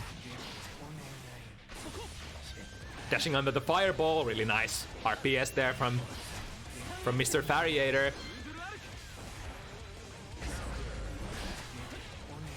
One of those RPS options that you definitely want to take when you're fighting against characters who can throw fireballs in the air. Oh my. Oh, goes in for the gold burst. No damage opportunity. Hard baiting the burst, but MrFariator delaying that enough.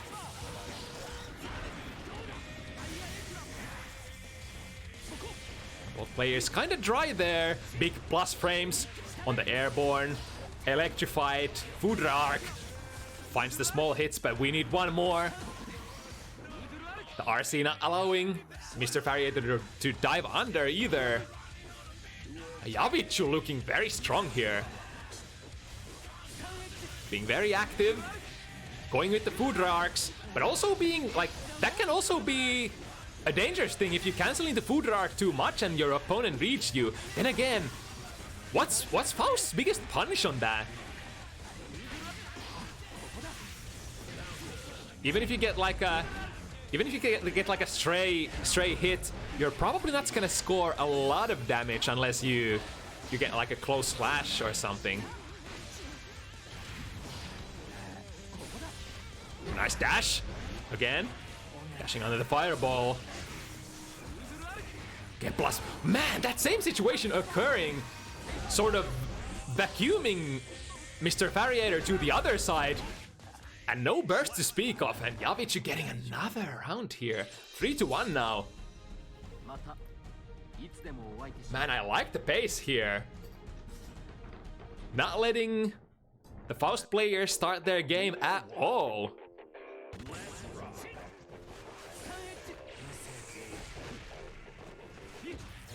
We go again. Ooh, the normal Foudre arc without the electricity. It is gonna be minus on block, but again, Faust doesn't have the best close range buttons to contest either. MrFariator finding the gold burst and cashes out here. No burst to speak of for javichu. The item.txt finally working. Throwing towards the corner. This might be a kill if he RCs. Yes, he goes for it. Gets the kill. Good presence of mind there. Instant air dashing, but on the S fireball, Faust's instant air dash not fast enough. Good dashes in. Big counter hit 6p. Has to respect the bomb as well. And opting to pick up the Afro here now. The new buff for Faust can throw the Afro. Oh, that's so good for javichu. That works for Kai as well. Dashing deep under the fireball in the air. Tried to throw the fireball. MrFariator is in there throwing. Meteors coming. Combo into a Final Fantasy combo. Oh, nice. And using the RPS to their favor. The last time when they had the Afro, immediately threw it. This time opting to hold it in case that javichu plays the same dash-in option. Nice, the 2K drills against Foudre arc. Finally finding decent answers against that mid-range Foudre that javichu has been playing so much.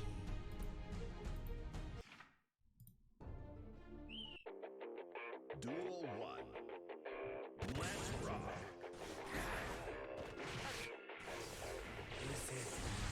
Alright, good air dash. Doesn't quite get the punish. Immediate burst from MrFariator. Working close to the corner. Has to respect that bomb. But again, kind of neutral there. If both players are close enough to the bomb and have to block it, the situation resets to kind of like a round start sort of a deal. Ooh, the fast RC getting javichu the combo. Backdashing, maybe predicting that MrFariator wants to throw. But he's not biting. Again, the drill. Doing good, kinda. Neutral trading against Foudre arc. Ooh, not a punish, but oh, the DP at the end. Yeah, because of that slow air dash timing for Faust, not really super confident, not really super good at getting those. Like if he goes for a neutral jump and then tries to react to the fireball thrown, you don't get there as fast. So you'll have to be very preemptive if you want to punish those fireballs from Kai. Now super coming through, get the wall break. And a heart knockdown. Dashing being very respectful, probably reading a reversal super there. Electrified, Foudres. Ooh, again drilling there for great justice.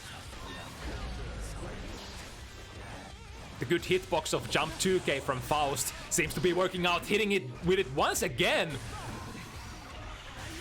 I wonder if javichu will have to change their approach against that move, going with a grounded anti-air instead, because the air-to-air approach hasn't seemed to be working so far. The 6 heavy. Hitting. One hit for either one of those players. The burst is probably not gonna serve javichu very well. Oh my god, did that just autocorrect? Or was that the perfect timing? The teleport out of the corner by javichu was ready. That could have potentially been a Foudre arc input that ended up turning into a stun dipper. Whatever the case, that was so good for javichu there, getting the round.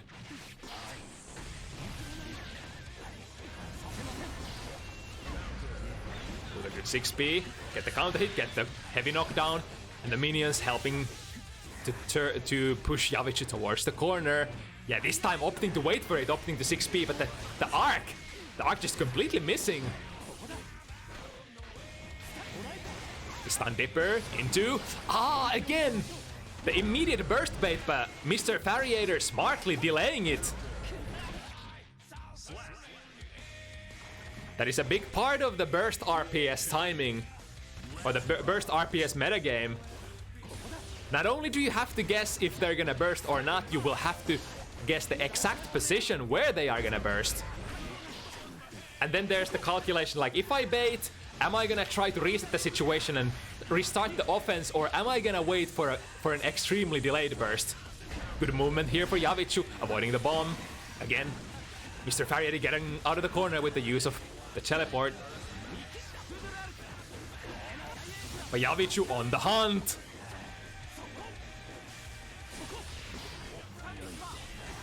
Oh man, these teleports have been working out so well.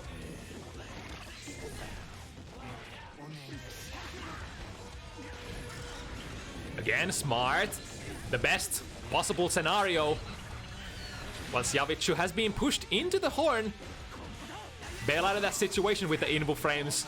The invo animation of the throw. Plus frames here. Uh-oh. Dangerous gets the big counter hit 2D. That is one of the buttons which allows Kai to score. Mad damage. And the name of the game has always been strike throw from the beginning of time for Kai. In that sense, the characters who are strong at strike throw mix-ups in Strive are kinda ready, kinda set to play the system mechanics, and Kai is definitely one of those characters. If you have big damage out of a frame trap, when you threaten with the throws, you're pretty much set to play Guilty Gear. You're pretty much set to play Strive. And here we go once again. What's it gonna be? The gold burst, or is it? Sorry, the golden wire, the yellow wire. See, that's what I was looking for. Bailing MrFariator out of the corner, has to respect their own bomb. Nice! Switch the position so that the bomb is gonna not hit you. Tried to get out of there. The mix was gonna be punished. Didn't have the meter. Javichu did get a stray hit, but wasn't able to capitalize in the follow-up situation. And MrFariator getting around. Getting closer to evening it up. Oh, what was that? Missed input probably there for Javichu. But the gold burst recovers very fast. MrFariator. Tornado in. Ooh, unfortunate RC there. Didn't hit quite like they wanted to. Difficult anti-air situation, or difficult air to ground situation there for MrFariator. The DP hits, and the 6 heavy. Big disjointed neutral poke. Haven't used that Faust 6 heavy much yet, but that is the net play favorite from older games, and retains its power in this one as well. Oh, the frame trap afterwards. A very committal one at that. Mix on blocked situations. Depending on how you hit with it, if you're not able to bail out or land properly, it is most often gonna be punishable. Again, yeah, missing again here. Forced to use 50 meter on the purple RC. Nice jump D. Able to get a little bit of real estate. Avoiding the corner situation. Finds the hit. And gets the kill. MrFariator bringing it back 4-4. It started out super strong for Javichu. But now the counter adjustment for MrFariator. And now we have a match. Now it's up to the players. How the RPS develops and so on. Ooh, still manages to get a follow-up. Man, the counter hit directly in the corner. Ooh, is that gonna hit? That's so smart. Going into the invo move. Wait, it's not invo all the way! Damn, because it doesn't lock you into the animation. I thought that was the smartest thing ever. That ended up working out for Faust there. Still with the position though. Has to RC, but too high up in the air. Man, that Ride the Lightning was probably a heartbreaker. Being very active with the pokes. The dash-ins being checked there for javichu, finally dashing in with a 6p instead. That 6p from Kai is gonna call out Far Slash, is gonna call out Rerere, is gonna call out 5ps. A lot of these go-to pokes from Faust. Ride the Lightning, getting the wall break this time, and a decent life lead. Approaching very carefully. And oh my god, do we have plus frames here? Baits the burst as well for a good measure. Understandable. MrFariator was running really low on health there. And that electrified, air-blocked Foudre arc was gonna give infinite amount of plus frames to javichu, especially with the use of the the RC there. It might have also been a little, like, even too early. Sometimes when you have so much time to confirm what your opponent is doing, if you burst just a little too early, it's just they can just check that. Okay, so you're bursting. I'll just bait it. I'll go for the punish. Get the round. Fast burst here. Ooh, the RPS here. javichu choosing to anti-air with too heavy instead of going for an air throw. Back to neutral. Finds the Scum Dipper. Here we go. Back and forth, fighting for. Ooh, the counter hit with 6 heavy. Not getting a hard knockdown though. Jump 2K. Ooh, the clash! Managing to win the clash, MrFariator, even though Faust doesn't have the fastest buttons for the job. Nice backdash. Misses the punish though. Oh, what's it gonna be? Ah, the jump 2K hits low enough to call out the heavy fireball. Sacred Edge. Electrifying the opponent. But again, the jump 2K has been, I want to say, one of the MVP buttons for MrFariator this game. At very least, it's been trading favorably. And not checked, probably, I think not checked even once yet properly. Here we go, into the throw. And once again, approaching with the drill. Smart switch of positions from javichu. Now finds the DP. Ooh, that's a good hit. That's gonna be, I think, with the electricity, gonna give a decent combo. MrFariator was close. Slashing there for a counter play. Alright, getting out of the corner. Ooh, nice, very nice. Get the corner. Empty throw. What's it gonna be? Crawling under. Trying to get out of there, MrFariator.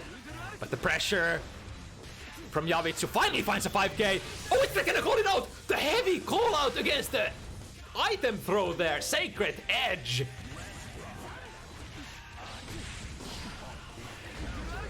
I guess at worst it was gonna electrify MrFariator, but ended up being a very nice option that time. Now using the plus frame from the jump D. Dash in, get the throw. Ooh, that is gonna be baited. And let's see the punish. Fortunately, bouncing javichu into the horn. Very nice, avoiding the horde. Funny bit of trivia, you can actually jump over Kai there if you block RTL towards the corner, because it recovers for such a long time. Oh, is that gonna be it? Yes, it is! javichu finding another round. Now 6-4.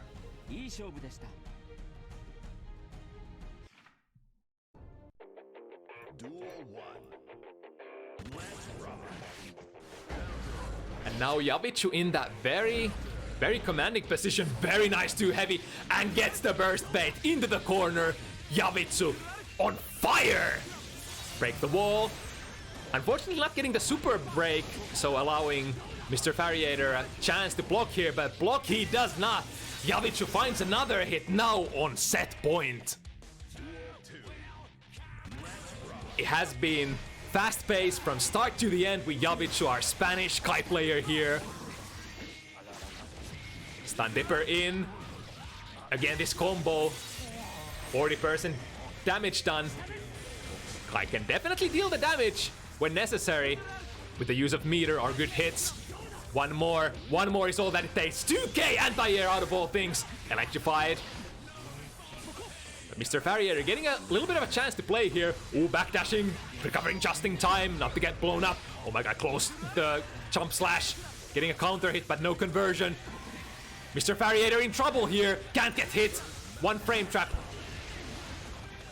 Brave mix. If that was blocked, that might have been the round. That might have been the set. Crouching under, javichu finds a good hit. Immediate burst from MrFariator. Pushing javichu towards the corner with the use of the minions. Punish? No, doesn't land in time. Man, it's so tight. What's it gonna be? 6p. FB'd by MrFariator. Man, they know it. It's up to the next hit. MrFariator to stay alive. They need to avoid all of this. And finds the snipe. Again, probably predicting the jump 2k, which has been the go-to for MrFariator in this set. Yeah. The jump slash seals the deal. javichu 7-4. Well, I mean, I'll be honest. I don't know how to deal with food arc. That's my main downfall. Yeah, that's definitely one of the important things. If you don't deal with food arc, not just on the cancel but also on block, realizing when it's plus, when it's minus. I know, you can mash 5p on block if you're not in a shock state, but also that shock state give me I can feel. And also anyway, before we can get into that, well played, javichu. Well played. You won that fair and square. No, no Johns here or something, as they might say. Yeah, and I'd have to say, some of those times that I seemed like I was trying to block, and then I just suddenly get counter hit out of the blue for some reason. That was just me trying to time my FDs, holding down back FD, and then instead of because I'm stupid and don't hold down one button and tap the other, I keep getting the miss input where I just start pressing a button where I'm just meant to do FD, and Oh yeah, that leads to again damage in the corner from Kai, and yeah, that's something. That's a classic thing that can happen. Trying to FD, but not getting the 2-button input out cleanly on the same frame, resulting in something. Yeah, getting a 2p or something out.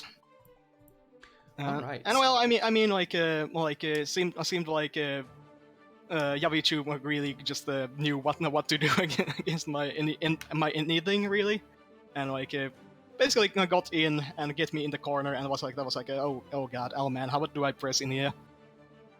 What do I press in here? Yeah, I need to go into the lab and actually practice that. And also the part of the reason that was felt weird because yesterday I did play some set against a Kai player, but that Kai played a very different game, honestly.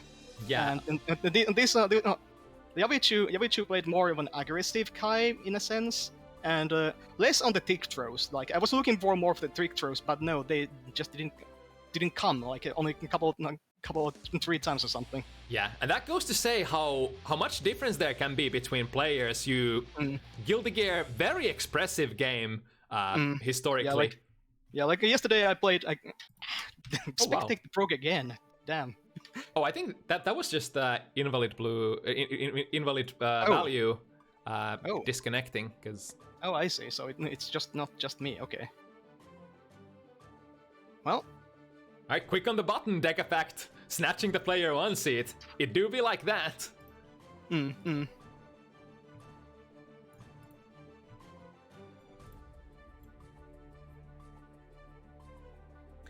Yeah.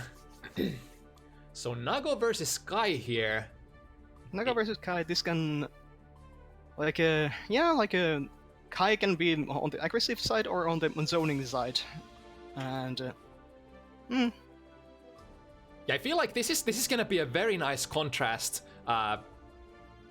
according to what we were talking about before. So javichu, a very aggressive, plays very fast.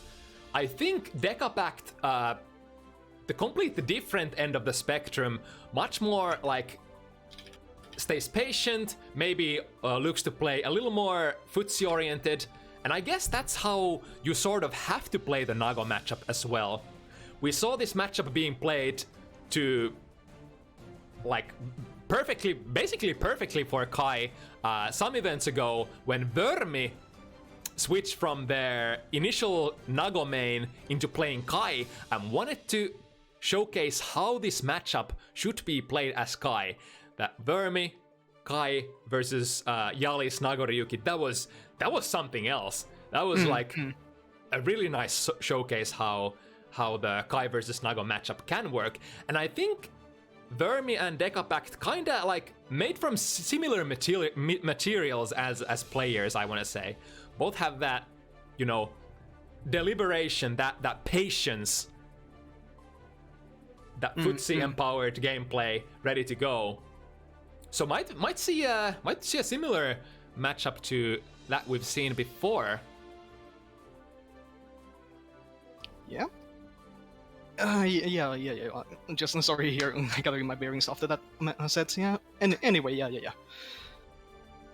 Yeah, no worries. So I think invalidvalue had to restart their PC. So yeah, like it seemed like at least based on what they're saying in the stream chat, they say there's a low level fatal error, which seems like it does the Guilty Gear just straight up crashes while it's trying to run the game. So like it just crashes to desktop and there's nothing you can like, no warning, no nothing, just hey, here's a crash. Hope you enjoy. So yeah, we just gonna have to wait for them to launch the game and communicate with the server. So yeah.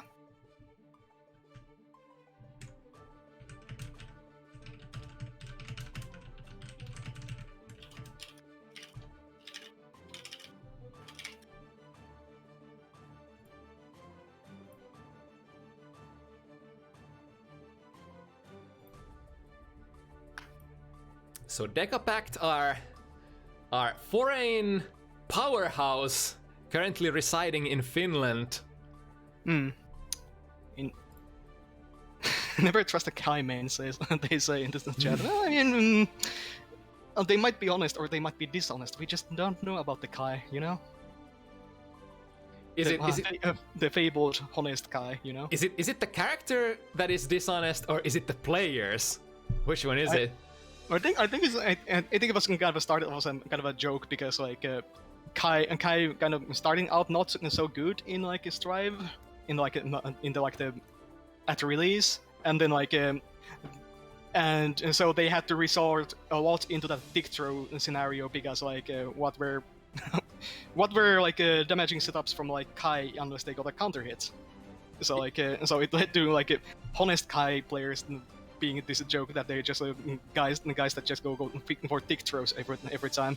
Yeah, and I think it's like a meme from very long time ago, because Kai is basically that fundamentals character, and you sort of don't.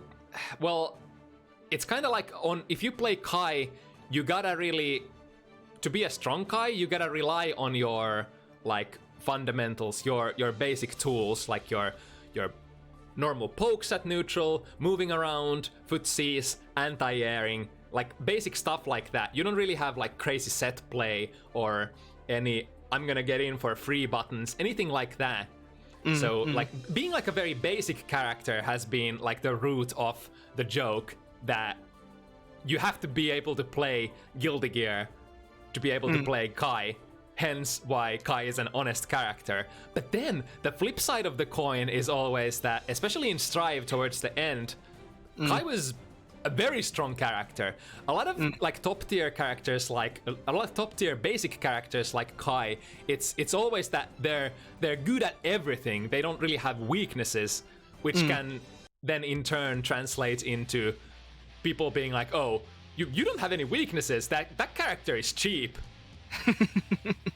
Yeah, but I mean, then we have Ryu from Street Fighter kind of being that, and you know, it can go many ways. But anyway, here we're off to the game.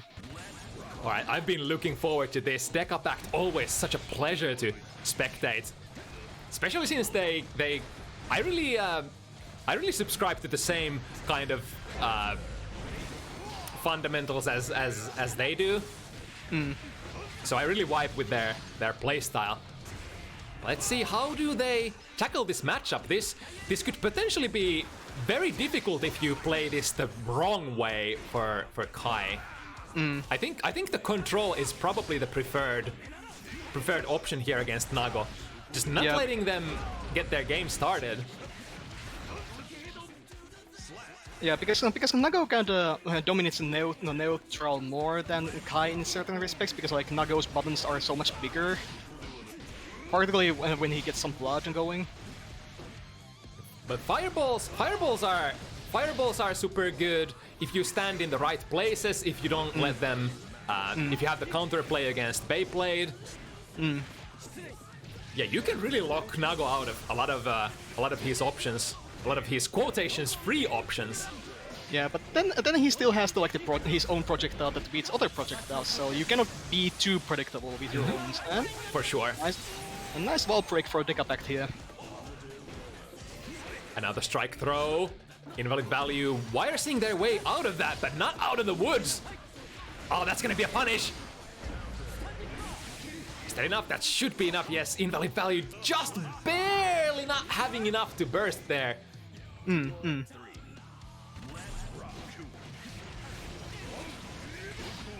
But then on the other hand, when it all falls down, you end up in this situation, and this is not where you wanna be as Kai. This is where you lose all control. Look at that endless barrage of strikes. But Dekapact just not able to get their turn on that last round. Damn. Just gets a perfect. Like, oh man. Really dominating crowd. And looking to do that once again. It really do be very important, like every single RPS situation right from the round start. And there's the Yano. Oh, and the instant overhead! Doesn't quite convert. It doesn't quite convert. And grabs him from the run. Good backdash. Avoiding the close slash. Good trade as well, get the heavy knockdown. And here we go. Choosing to cash out. That's not gonna be quite enough. Yeah, good smart. Dropping the combo instead of breaking the wall. OTG, yes. Yep. Yeah, I think the decision to break the wall is what makes or breaks a lot of like intermediate and high level players. If Dekapact was gonna break the wall there, you go back to neutral and allow Nago to actually play. Yeah. And which could be really dangerous at those like HP situations.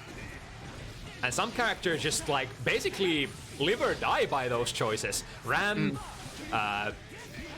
Leo, characters like that who never wanna let the opponent out of the corner when they get in there. But at the same time, it's really easy for Ram to break the wall. Yeah, that's the thing. You always have the choice, but you gotta have restraint. You gotta be. But on average, most of the time I see like Ram players going for the wall break. But yeah, it's a very situational thing anyway. Ooh, nice jump! Nice jump, catches the command grab. And not blocking the initial heavy fireball. Forcing to spend the burst here. Here comes invalid value. Even health, almost. What a check against the stun dipper! Dekapact goes for it again, yeah, with that 50 meter, forcing the pressure. Oh, too close!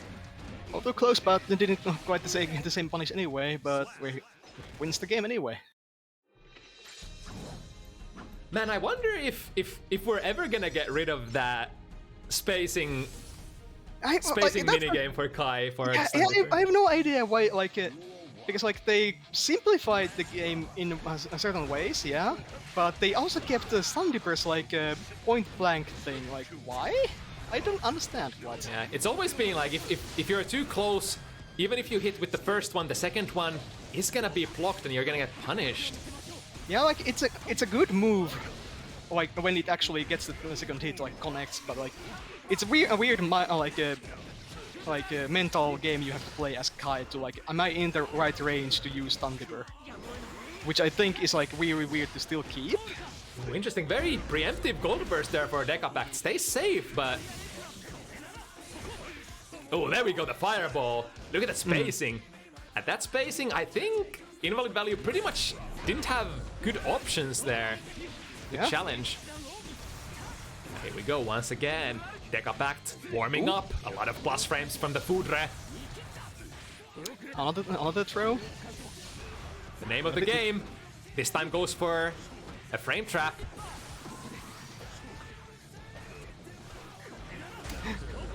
Invalid holding the like block button like all that time, and still in the corner. Now finally gets out of the corner.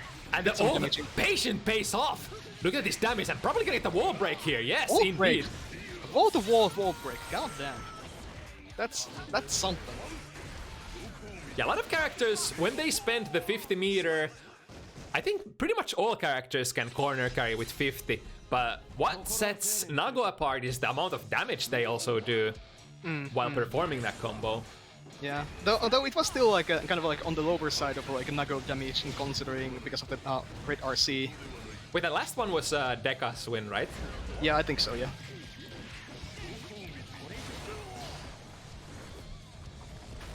Ooh, and here the punish. Oh, was baiting the burst. Again, those 2k checks, man. Invalid value really has the counterplay against stun dippers. Sacred Edge. Ow. Ooh.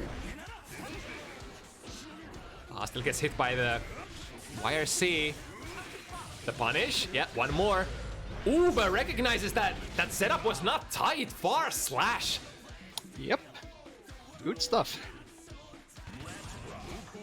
I really like, because like when Kai players have that 50 meter and it draws closer to the end of the round, they're probably gonna be thinking about that mid-range stun dipper into RC to force pressure. And during those time, Invalid has been just whipping those 2Ks, checking if Dekapact is willing to stun dipper in and get counter poked. Has to respect here. Oh yeah, that's gonna be around. Bam! Sneaky 5D.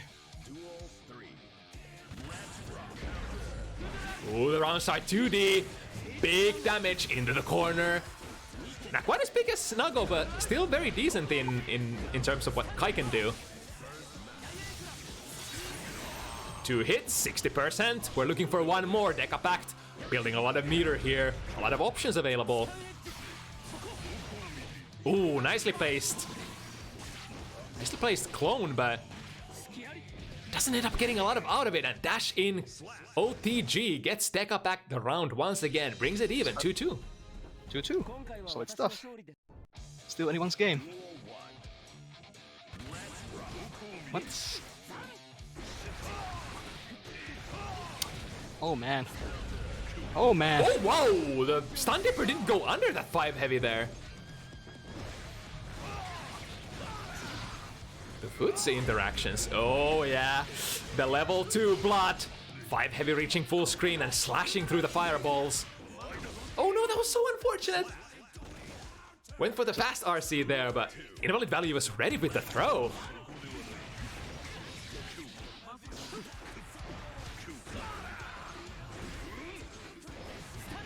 Nice, very patient, waiting for that 2 heavy whiff. Ah, that was so close to the ground. Catching all the fuzzy abare or fuzzy throw attempts from Invalid. Yeah, the Kai in GAD is such a trick button. It comes handy sometimes. Ooh, smart play. And sets up the RC in a way that you cannot really burst that in any capacity. That was funny because Deka was also firing after the round was already closed. They queued up the Sacred Edge there. I wonder if that Sacred Edge would have actually hit. I'm not sure. The travels pretty close to the round. I mean, ground, yeah. Ooh, big. Ah, he was baiting for it, I bet. But again, the timing not quite there. With a big life lead, not anymore though. RC spend the maximum amount of time, and one more hit into 2P, spending the resources. Look at that! Just reversal throw them, yeah. The throw range from Nago, that was Potemkin kind of stuff. I thought Nago wasn't in range to throw there, but lo and behold. Lo and behold. I mean, it is true that Potemkin and Nagoryuki have slightly extended normal throw ranges, so. Because it kind of scales with the, like their hurt, like standing hurt box or something. I don't know. Yeah, probably just like a I guess they're considered big body crapplers, so they gotta have their normal crab reach far as well. It is part of Nago's defensive options, being like slightly clumsier than your go-to normal character. Ooh, what a sneaky 5D in there. Yeah, Kai kinda lacking in terms of like fast mix-ups other than your normal strike throw, so the 5D, especially with the use of 50 meter, can bring some much needed life into your unpredictable mix-ups. Yeah, that's the kind of stuff that happens when like Kai doesn't have the classic rainbow greed saver in this. Ooh. Oh, trading. Last pixel for Deka. So is Invalid gonna take it to 2-4? Ooh, finds the frame trap. Deka has no burst available, so this can be tough. Oh.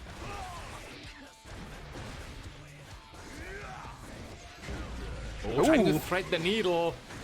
Of course, after a whiffed heavy button. Oh, okay. A lot of recovery after those whiffed buttons, but especially at level 2 blood. Yeah. How are those gonna whiff? No way they're gonna whiff, right? Nope. There's no way. If they're on the screen, it's gonna get hit.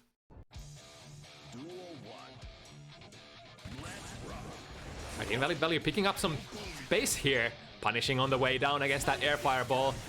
Nago kinda has, through the use of, I guess, the Beyblade and Hukyo both, kind of access to makeshift dash. Dash under those fireballs from the sky.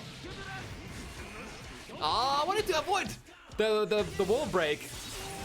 We're getting a little bit of extra damage for their troubles.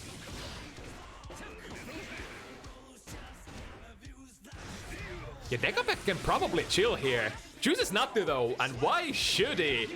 50 meter, just burn it, get in. If it hits, get the win. If it's blocked, keep pressure up. Yep.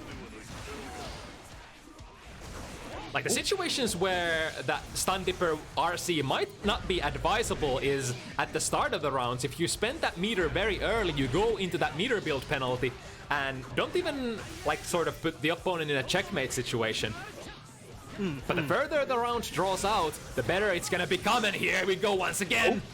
Once again, gonna wall break. And now, it's one hit away. Woo, catching the back Hukyo! Oh! Man, man. Sealing the deal before Invalid is able to build the burst back. Yeah, very solid stuff. Like, don't want to give your opponent any time to get the burst, because that could mean that, like a swing back in like a Invalid's favor. Dekapact really knowing when to turn on the heat and when to be more passive. On the tail end, barely hitting there. Good check. Oh, the frame traps! Spin wheel hits into big damage, cashing it out. Dekapact doesn't have a burst here. Has to endure. Ooh, that was level 1! On level 2 it would have countered, but...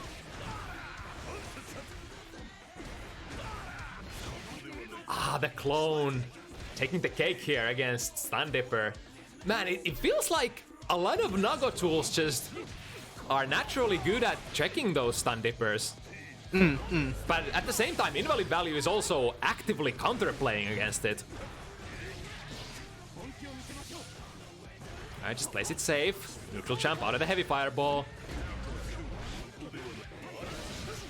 Being very conscious of the burst here. There we go! Baiting it once. Deka didn't fire it, baiting it twice. Now we get it. Yeah, look at that. He's fishing. He was fishing for that Stun Dipper so bad. Yeah. And even like Dekapact seemed like due to like a Stun Dipper, and maybe expecting Invalid to just like keep blocking because the risk of the RPRC was there. Yeah, I mean, Invalid still pressed the button and won the game. Yeah, it is still a very fast startup button, that Stun Dipper. 5-frame startup, and advance is really fast, so very good for whiff punishing as well. Yeah, look at that. Yeah, like just like that. And even gets a burst punish. Oh, but then BRC punish, and then back to burst. Okay. And the RPS here. I think Dekapact was trying to bait the burst there, but instead of the burst, Invalid Value went for the BRC and getting out of there. And then the classic like dash in, command grab from Nago. There we go, doesn't drop the link after the 2k this time, 50% life. Down the drain, and another one! Oh man. Going for a round trip around the planet. Breaking all the walls here. We don't have a house left to speak of. Nice jump out of the command grab. Now it's Dekapact's time to bring it back smart, throwing back into the corner. Yeah, we are actually going round trip. We have traveled the whole world right now. Oh, is that gonna hit? Yes, it is. And the Yes, combo! and that's a combo. Gets around. Nice, that was actually pretty smart. I didn't know there was a way to actually hit confirm that. But the Stun Dipper being 5 frame, very fast move, confirms out of that mid-range Sacred Edge. Again, very smart. The jump works very well. Jumps over the Beyblade. That trading into the clone just doesn't seem to be working. Oh, that's checkmate. He does get a burst back here. Or does he? I think... Nope. Yeah. No time. I think the reason why Deka aborted that sequence was because he thought the next hit was gonna build the burst back. And that was basically what Invalid had to do. He had to mash on the burst to get out. Or maybe because he knew that Invalid's blood rage meter was gonna go down, and when the blood rage meter goes down, I think Nago can act immediately out of it, and that can be scary sometimes. Man, that new clone just advances so fast. It's like a real freaking fireball now. Yeah, no, full screen wild fireball, and it's obnoxious in some matchups. Yeah, and can be used for some optimal conversions as well. I think like you get a pretty decent conversion of far slash, the far slash sequence now with the clone. Okay, so one hit is notion. Oh yeah. Like as I said, instant action from the activation. So yeah, kind of tough stuff for Deka out there. Whoa! It just gets there so fast. Not close enough. Okay, there's the throw. Smartly throwing into the right direction. Ooh. Yeah, the basic stuff. Strike throw. Ooh, wait, was these mix-ups, man. Yeah, what seems to be working here is the throw, because Invalid Value is basically saying, okay, I'll take the throw as long as you're doing those, because like, you saw that. Yeah. All the time in the world to react to that one. Yeah, it's the classic when you RC and the RC explosion, the red RC explosion doesn't hit them, you know that they have bursted, and then the deal is sealed already. Yeah, and you can, depending on the character, it's easy also to say by the pose. Alright, into the corner, the jump in now, it's Invalid Value who plays the empty jump mix-up. Oh man. Oh my taking this game to like or this set into 6-4 in Invalid Value's favor. That's something. That was really smart at the end there. He was again checking with the 2k, but as soon as he saw that the 2k whiffed, very fast on recovery, and then transitioning into the 5p as an anti-air. The neutral trade. Again, I think Deka was trying to bait it, but the timing wasn't quite there. Oh, the IB, yes! Shades of old Gildegear. In this game... Too bad it doesn't give the frame advantage. Ooh, nice burst bait. Oh, big close slash, that should be the round, right? That should be the round. Yeah. So it is. It's all set point, actually. So close, but so far as well. Deka... Oh, look at that! Telekinetic 2D. The footsies. Hitting from the other side of the screen. Uh-oh. Ow. It's the beginning of the end. The Ow. bite has all the resources in the world to end it up with one more hit. What's it gonna be, Dekapact, live or die, make your choice. The corner is what we gotta get rid of. Interesting, invalid value, sort of allowing Dekapact to get out of there.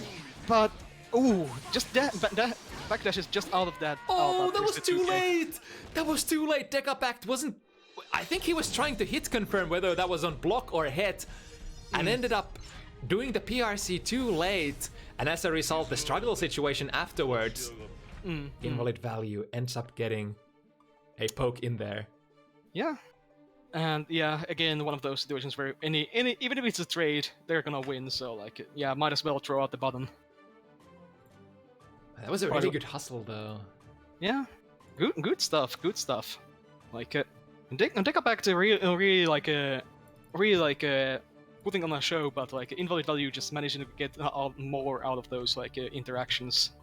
So, and when you get more out of interactions, I think on average, Nago gets more. So Yeah, for sure. That's what happens.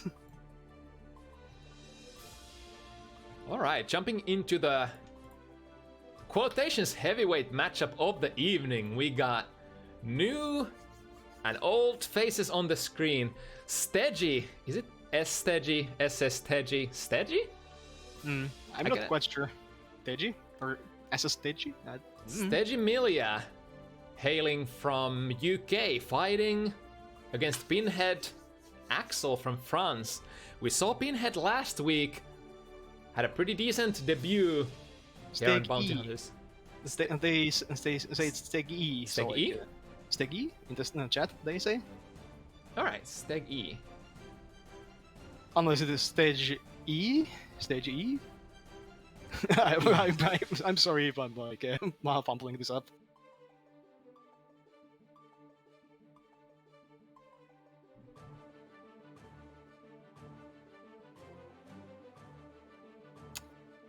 But yeah. There they are. Queuing up the predictions. If I'm not mistaken, I think I actually did play a set or two against the stage E. I'm sorry. Oh, I'm so pronouncing this name so wrong. I'm sure. Oh yeah. Here's I think Pinhead. Twitch considers Pinhead a bad word, so I can't put his name in, but I'll put Axel instead. Okay. That's really weird. What is? I have no idea. It probably is some. I think it's probably if it's some slur or something. I think it's probably something from the UK. Something maybe. It's like because when I'm trying to fire the prediction, it just doesn't let me type Pinhead in there. We had that same problem last week. Yeah, I think I saw that while watching the stream. Yeah. So it probably is some very obscure slur somewhere in the world. Or is there like a combination of letters somewhere in there that's like I don't think so. I think it is just a general idea of a Pinhead. But I just don't know. The biggest insult of all time. I mean, is a blockhead much of an insult? It seems like to be in the same park. It's kind of like same weight as like dummy in my book. Yeah. Okay, so both players are in the lobby. The clash of cloud gases. Sstegy with the golden one. The golden one versus the blue one. Who has the who has the smellier cloud? We don't know. I think it's like the red one is the strongest one, if I'm not mistaken. Then it's the gold one, and blue is the weakest. Yeah, something like that. And it's based on a streak. On how many times have you been like in the top 100 in the Celestia or something? Oh, I thought it was like. Or is it amount? I think it doesn't matter what you did last week. It's like the top position you place in. So, for example, to get the best aura, you would have to place in like top 50 or something. Yeah, you have to be in the like something in the like when they reset the celestial. You have to be in the certain range, and then it's based on how many times you do that, or how many. I think it's based on how many times you do it, or something. I don't. But either way, gaming. So historically, Axel doesn't really enjoy playing against the fast, high mobility characters, and I think in this game, Milia is no different. Yeah, like this and particularly after like the kind of like a little bit of a nerf that like Axel got in this patch is that like the jumping slash doesn't hit on like point blank, so that's kind of a bit of a nerf on like in this matchup for Axel, I think. Yeah, it's like jump slash now interacts way more with the opponents, like dashes just like sstegy did right there, as well as 6-piece. But then, ooh, here we go. In the corner, bomber loops? Bomber loops? There's one. There's two. Very good. But I mean, once you... Oh, is that... Yeah, has to RC there. Good play from Pinhead. Recognizing that they were gonna get hit. And the check with 2K. Very nice. Yeah, Axel really has to play with some of those slightly slower buttons, and I guess the 2K is not a slow button anymore, because that 2K is 5-framer now in this patch. That's something, okay. It's the only 5-frame 2K, because like I said, think, I think it's reasonable to give that to Axel, considering his defense options generally. Yeah, because the P buttons are actually like his far-range chains. It's just sort of like a special thing of the character. Ooh, nice. Okay. Clears the left-right. Now sstegy. Steggy. Looking for a way in. Ooh, nice interruption on the jump.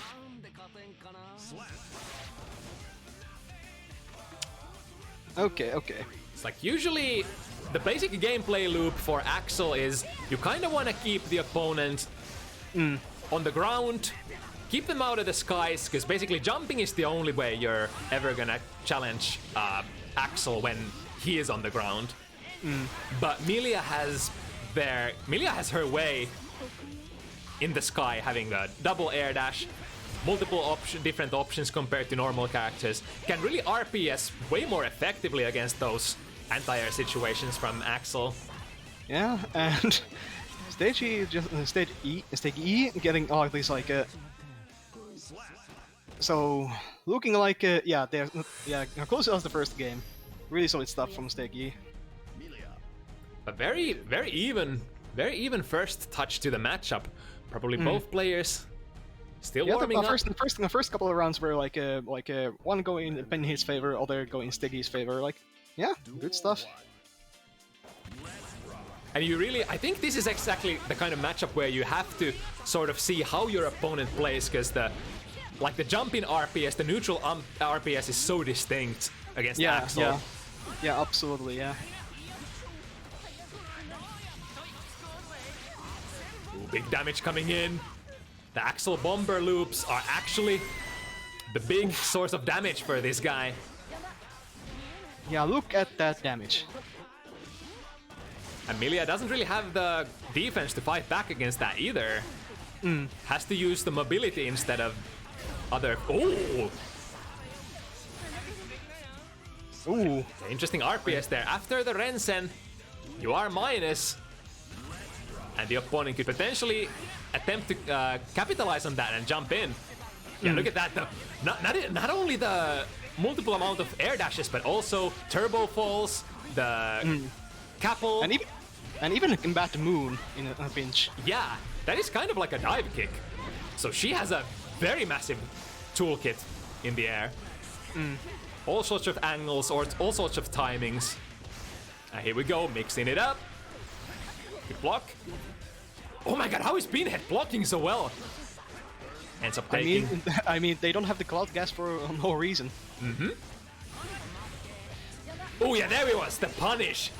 I think Pinhead chose to go for the Winter Cherry at the end there, the follow-up to Rensen.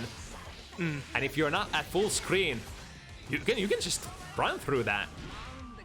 Amelia with that fast run speed gets there really fast as well. Yeah, so you really don't want to be whiffing any big buttons as Axel, because like Amelia is really gonna just get up in your face like in an instant.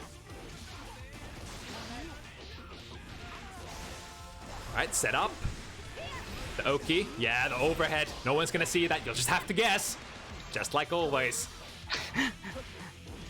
That double overhead from like a bad moon into another bad moon, like that's like kind of an annoying mix-up to like try to predict, because like typically you would expect like a low, but no. Here's an unreactable bad moon again. But the big damage, the triple Axel bomber loop from Pinhead. Oh man, that's big damage. Now facing, yeah, there we go. That time the Winter Cherry, the Rensen into Winter Cherry was very well placed. And sstegy, I think again tried to dash forward, but yeah, like it's a kind of a committal button to like press the cherry, but like so like sometimes you might think that the Axel is not pressing the cherry, so I'm just gonna start going forward, but then oops, I got caught. It's an extra layer to that mix-up as well, or that RP as is, like you can choose the timing with which you detonate the Winter Cherry. If you hold it max, then you get massive plus frames at the end. Yeah, it's a very interesting move for the the Rensen mix-up.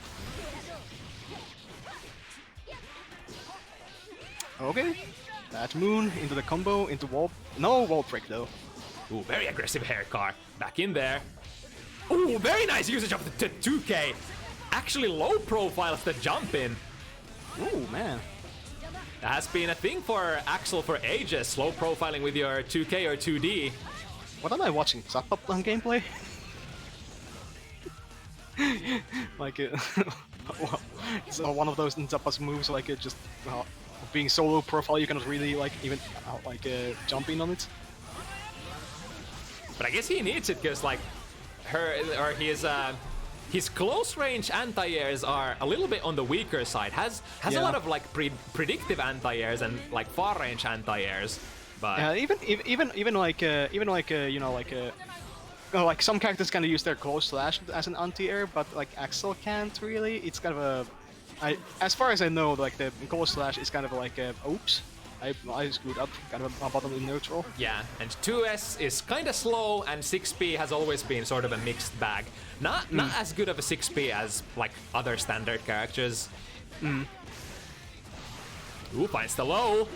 Here we go, towards the corner. Yeah, gonna get the wall break. Cashing out on the damage. Yeah, Amelia can just fly for days and carry you from anywhere on the screen. Pretty much.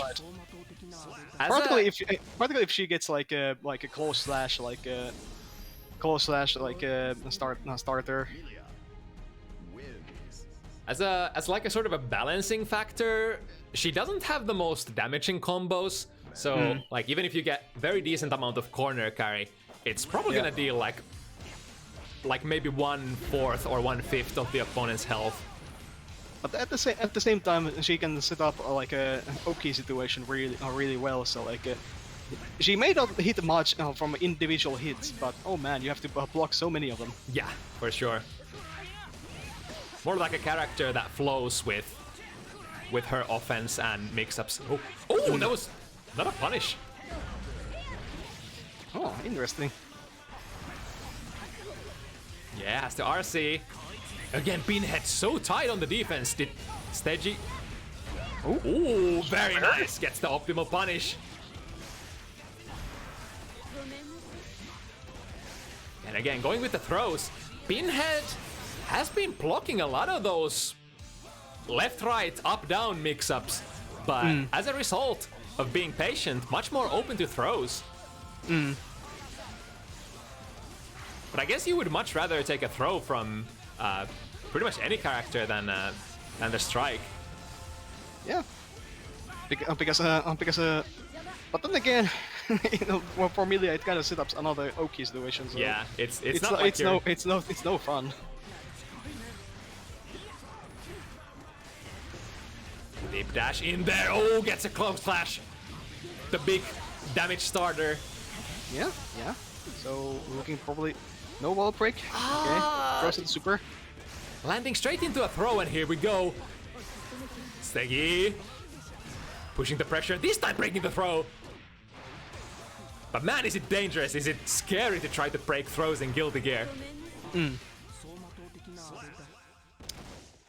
Did the hair step special get like you know, like repeated hair step special get like a buff in this patch? Because I think I see Milia's using it a little bit more than before. Last Checker? Or which one? Yeah, Last Checker, yeah. Yeah, Last Checker did get some buffs, but I forgot what actually got changed about that move. Because I think this past week I've been seeing it, Milia players use it more than before. Yeah, it got improved in the previous, like not this patch, but the previous patch as well. Or like I don't want to say improved, but changed. Yeah, at least because it seemed like a kind of a useless move at launch. Yeah, for sure. But now it has actual purpose. Don't ask me what purpose though. You should go watch Lord Knight for that. Yeah. But Steggy getting solid stuff here. Ooh, throw. Ooh. Catches there. Gets the round.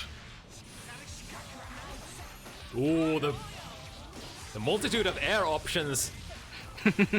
Yeah, I mean, yeah, but, like Axel has all the like best like anti-airs in the game basically, but at the same time, like it's hard to predict where like Milia is actually going with all of that stuff.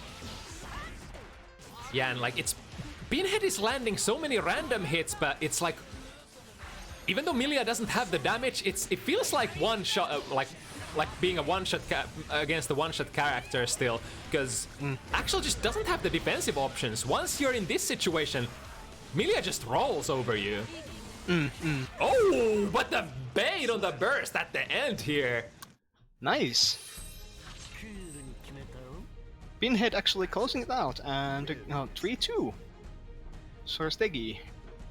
So the Oki wasn't set quite right there at the end. The disc didn't hit Meaty, potentially out of even range, allowing Pinhead to jump out and reverse the situation. Very nice recognition. That's another important thing, another like matchup information thing that you gotta have against Milia. Understanding when the setup is tight and when is it not tight, and knowing when you can RPS. But it's still like the one thing that about like this new patch that like actually like buffed in Milia is like being able to like air dash out of like a jumping slash and heavy slash. That's really nasty for Milia specifically, because she can just keep applying that instant air dash pressure, which is even nastier from like a disc Oki. Ooh, barely whiffing that 2S, and now it's time for the blender. Reset into an overhead. Oh man. Oh, catching the backdash with the hair car. A committal option, especially without any meter there from sstegy. But yeah, look at that. The angle which she comes in with. Yeah. I mean, like what is it, like 2P 2S that like the big like Axel anti-air. Still, like Milia can come from an angle that like it doesn't quite cover properly. Yeah, basically double jump has always been a nice way of just baiting the 2S out. And Milia with an extra air dash could even go for an air dash and then air dash back, and then just fall on Axel like a rock with that jump heavy.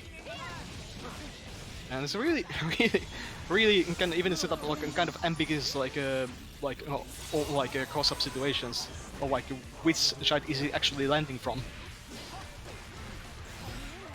The instant overhead, getting the knockdown, and then the flash conversion. Nice. Really nice conversion. Ooh, pretty cool. You can treat that Mirage as sort of like a makeshift dash. Of course, you can normal dash under 5B, like sstegy is doing here. Oh, the bait! That's gonna be big. Get the wall break. Luckily for Pinhead, didn't use the super to break the wall there. Oh, Okay. What's it? Oh, air throw. of course. The classic. Yeah. The bad moon looking down at you. 4-2. Pretty solid stuff from sstegy. Duel 1. Let's rock.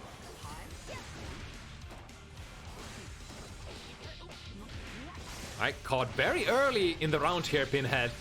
It's gonna be tough. Luckily, the meterless wall break, putting Axel back to neutral. I think that's honestly not too bad for Emilia because of her mobility. Yeah, there it is. This time, I think Pinhead didn't have the meter there yet. Spend it for YRC. he didn't have it, yeah. Oh, that's a punish. Oh, gets a hit on airborne, Emilia. A little too early, maybe. Yeah, it's a... You might not kind of panic and like punish like bad moon too early if you're like... Yeah, it's kind of weird because like she recovers airborne, it seems. But also a potential for you to go, depending on what kind of like combos you like to run with for your character, might actually be a good thing. Yeah, absolutely. Just throwing the super here, yeah. Just jumping over it, jump slash. But Pinhead still has quite a few ways to go. And the anti-airs haven't really been working out here for Pinhead.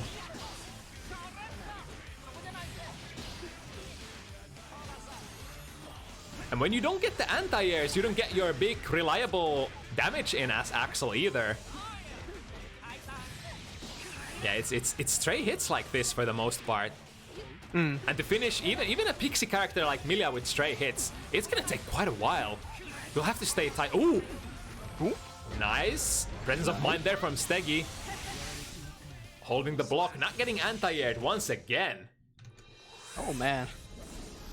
Oh man. Like Pinhead really put up like a really solid like fight in that corner, but like sstegy manages to just get in there and get that kill.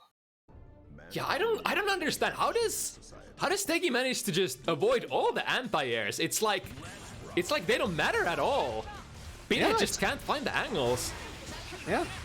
Like like sstegy playing really solid like a grounded game and only like approaching from really ambiguous angles. Okay. Ooh, that was 100 meter. But actually had the meter to punish the punish. But now in a very good situation. There's the on the air. Finally, Pinhead getting that. And it's not like Pinhead is bad on the defense either. Yeah, it's just when you're like when you're up against Milia, no matter how good your defense is, you're still gonna slip up eventually. Yeah, it's statistically you're gonna get hit 50% of the time, and that's sort of what's been happening here. Like eventually you're gonna get hit. Because Milia can like set up her disc Oki in so many ways, like do so many like different follow-ups on it that like you have to kind of guess, and then and then like even if you guess the initial guess right, then you have to follow up what happens next. And it's like it's tough. The burst bait here. But Pinhead able to recover, and the RC down drift, immediate burst from sstegy. It could still be anybody's game. Ooh, the fast RC. Left, right. Pinhead is staying tight though. As long as it's not a throw. One hit. Oh, catches the backdash. Now we mix in. Oh, unless no sstegy didn't get the disc input out. And Pinhead capitalizing there. Yeah, just remember to throw them.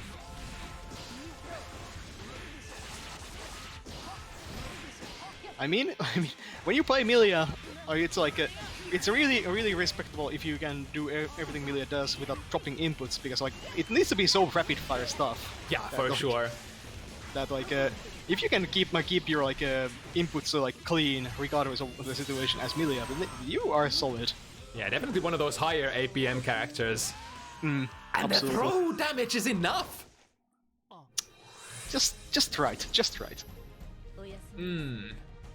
When it deals just enough damage to get the round. So sstegy on like a set point here. They're really commanding set point too. So like Pinhead, really not liking this situation. I can imagine. Yeah, the score not telling the whole story of the set here. The rounds have been super tight, but I mean 6-2, a very difficult position to recover from if we're talking strictly in terms of winning the set. And even then, like, yeah, on numbers, we have these numbers, but we also have these characters. And yeah, this is not the most favorable matchup for Axel, but... Ooh, big damage. Big damage. The one vision combo is always so flashy. But we need one more. And that one more against Milia. Where's it gonna come from?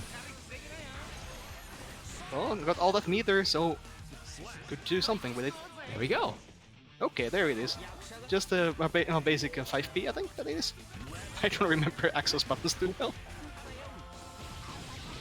Oh, caught on the way out, the close slash anti-airing. Glimpses of Elfelt. Please no. Oh man. Oh, that close range 2 as counter was something. God, it is so hard to keep up with Milia. Finally getting a little bit of a breather, but it doesn't last for long. The left right. Oh my goodness. Oh my goodness. Pinhead managing to block all of that. Somehow. Ooh, Very baby. Strong defense.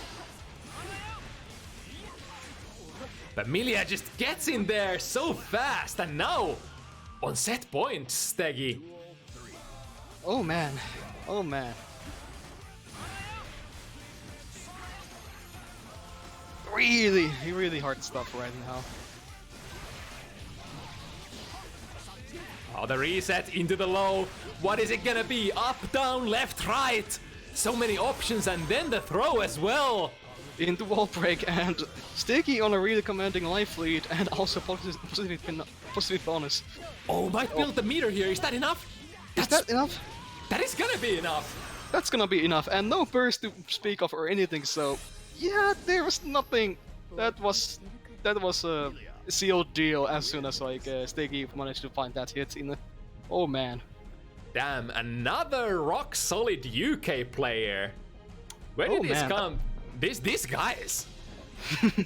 I think UK has really like improved their presence in the Guilty Gear scene. Come Strive.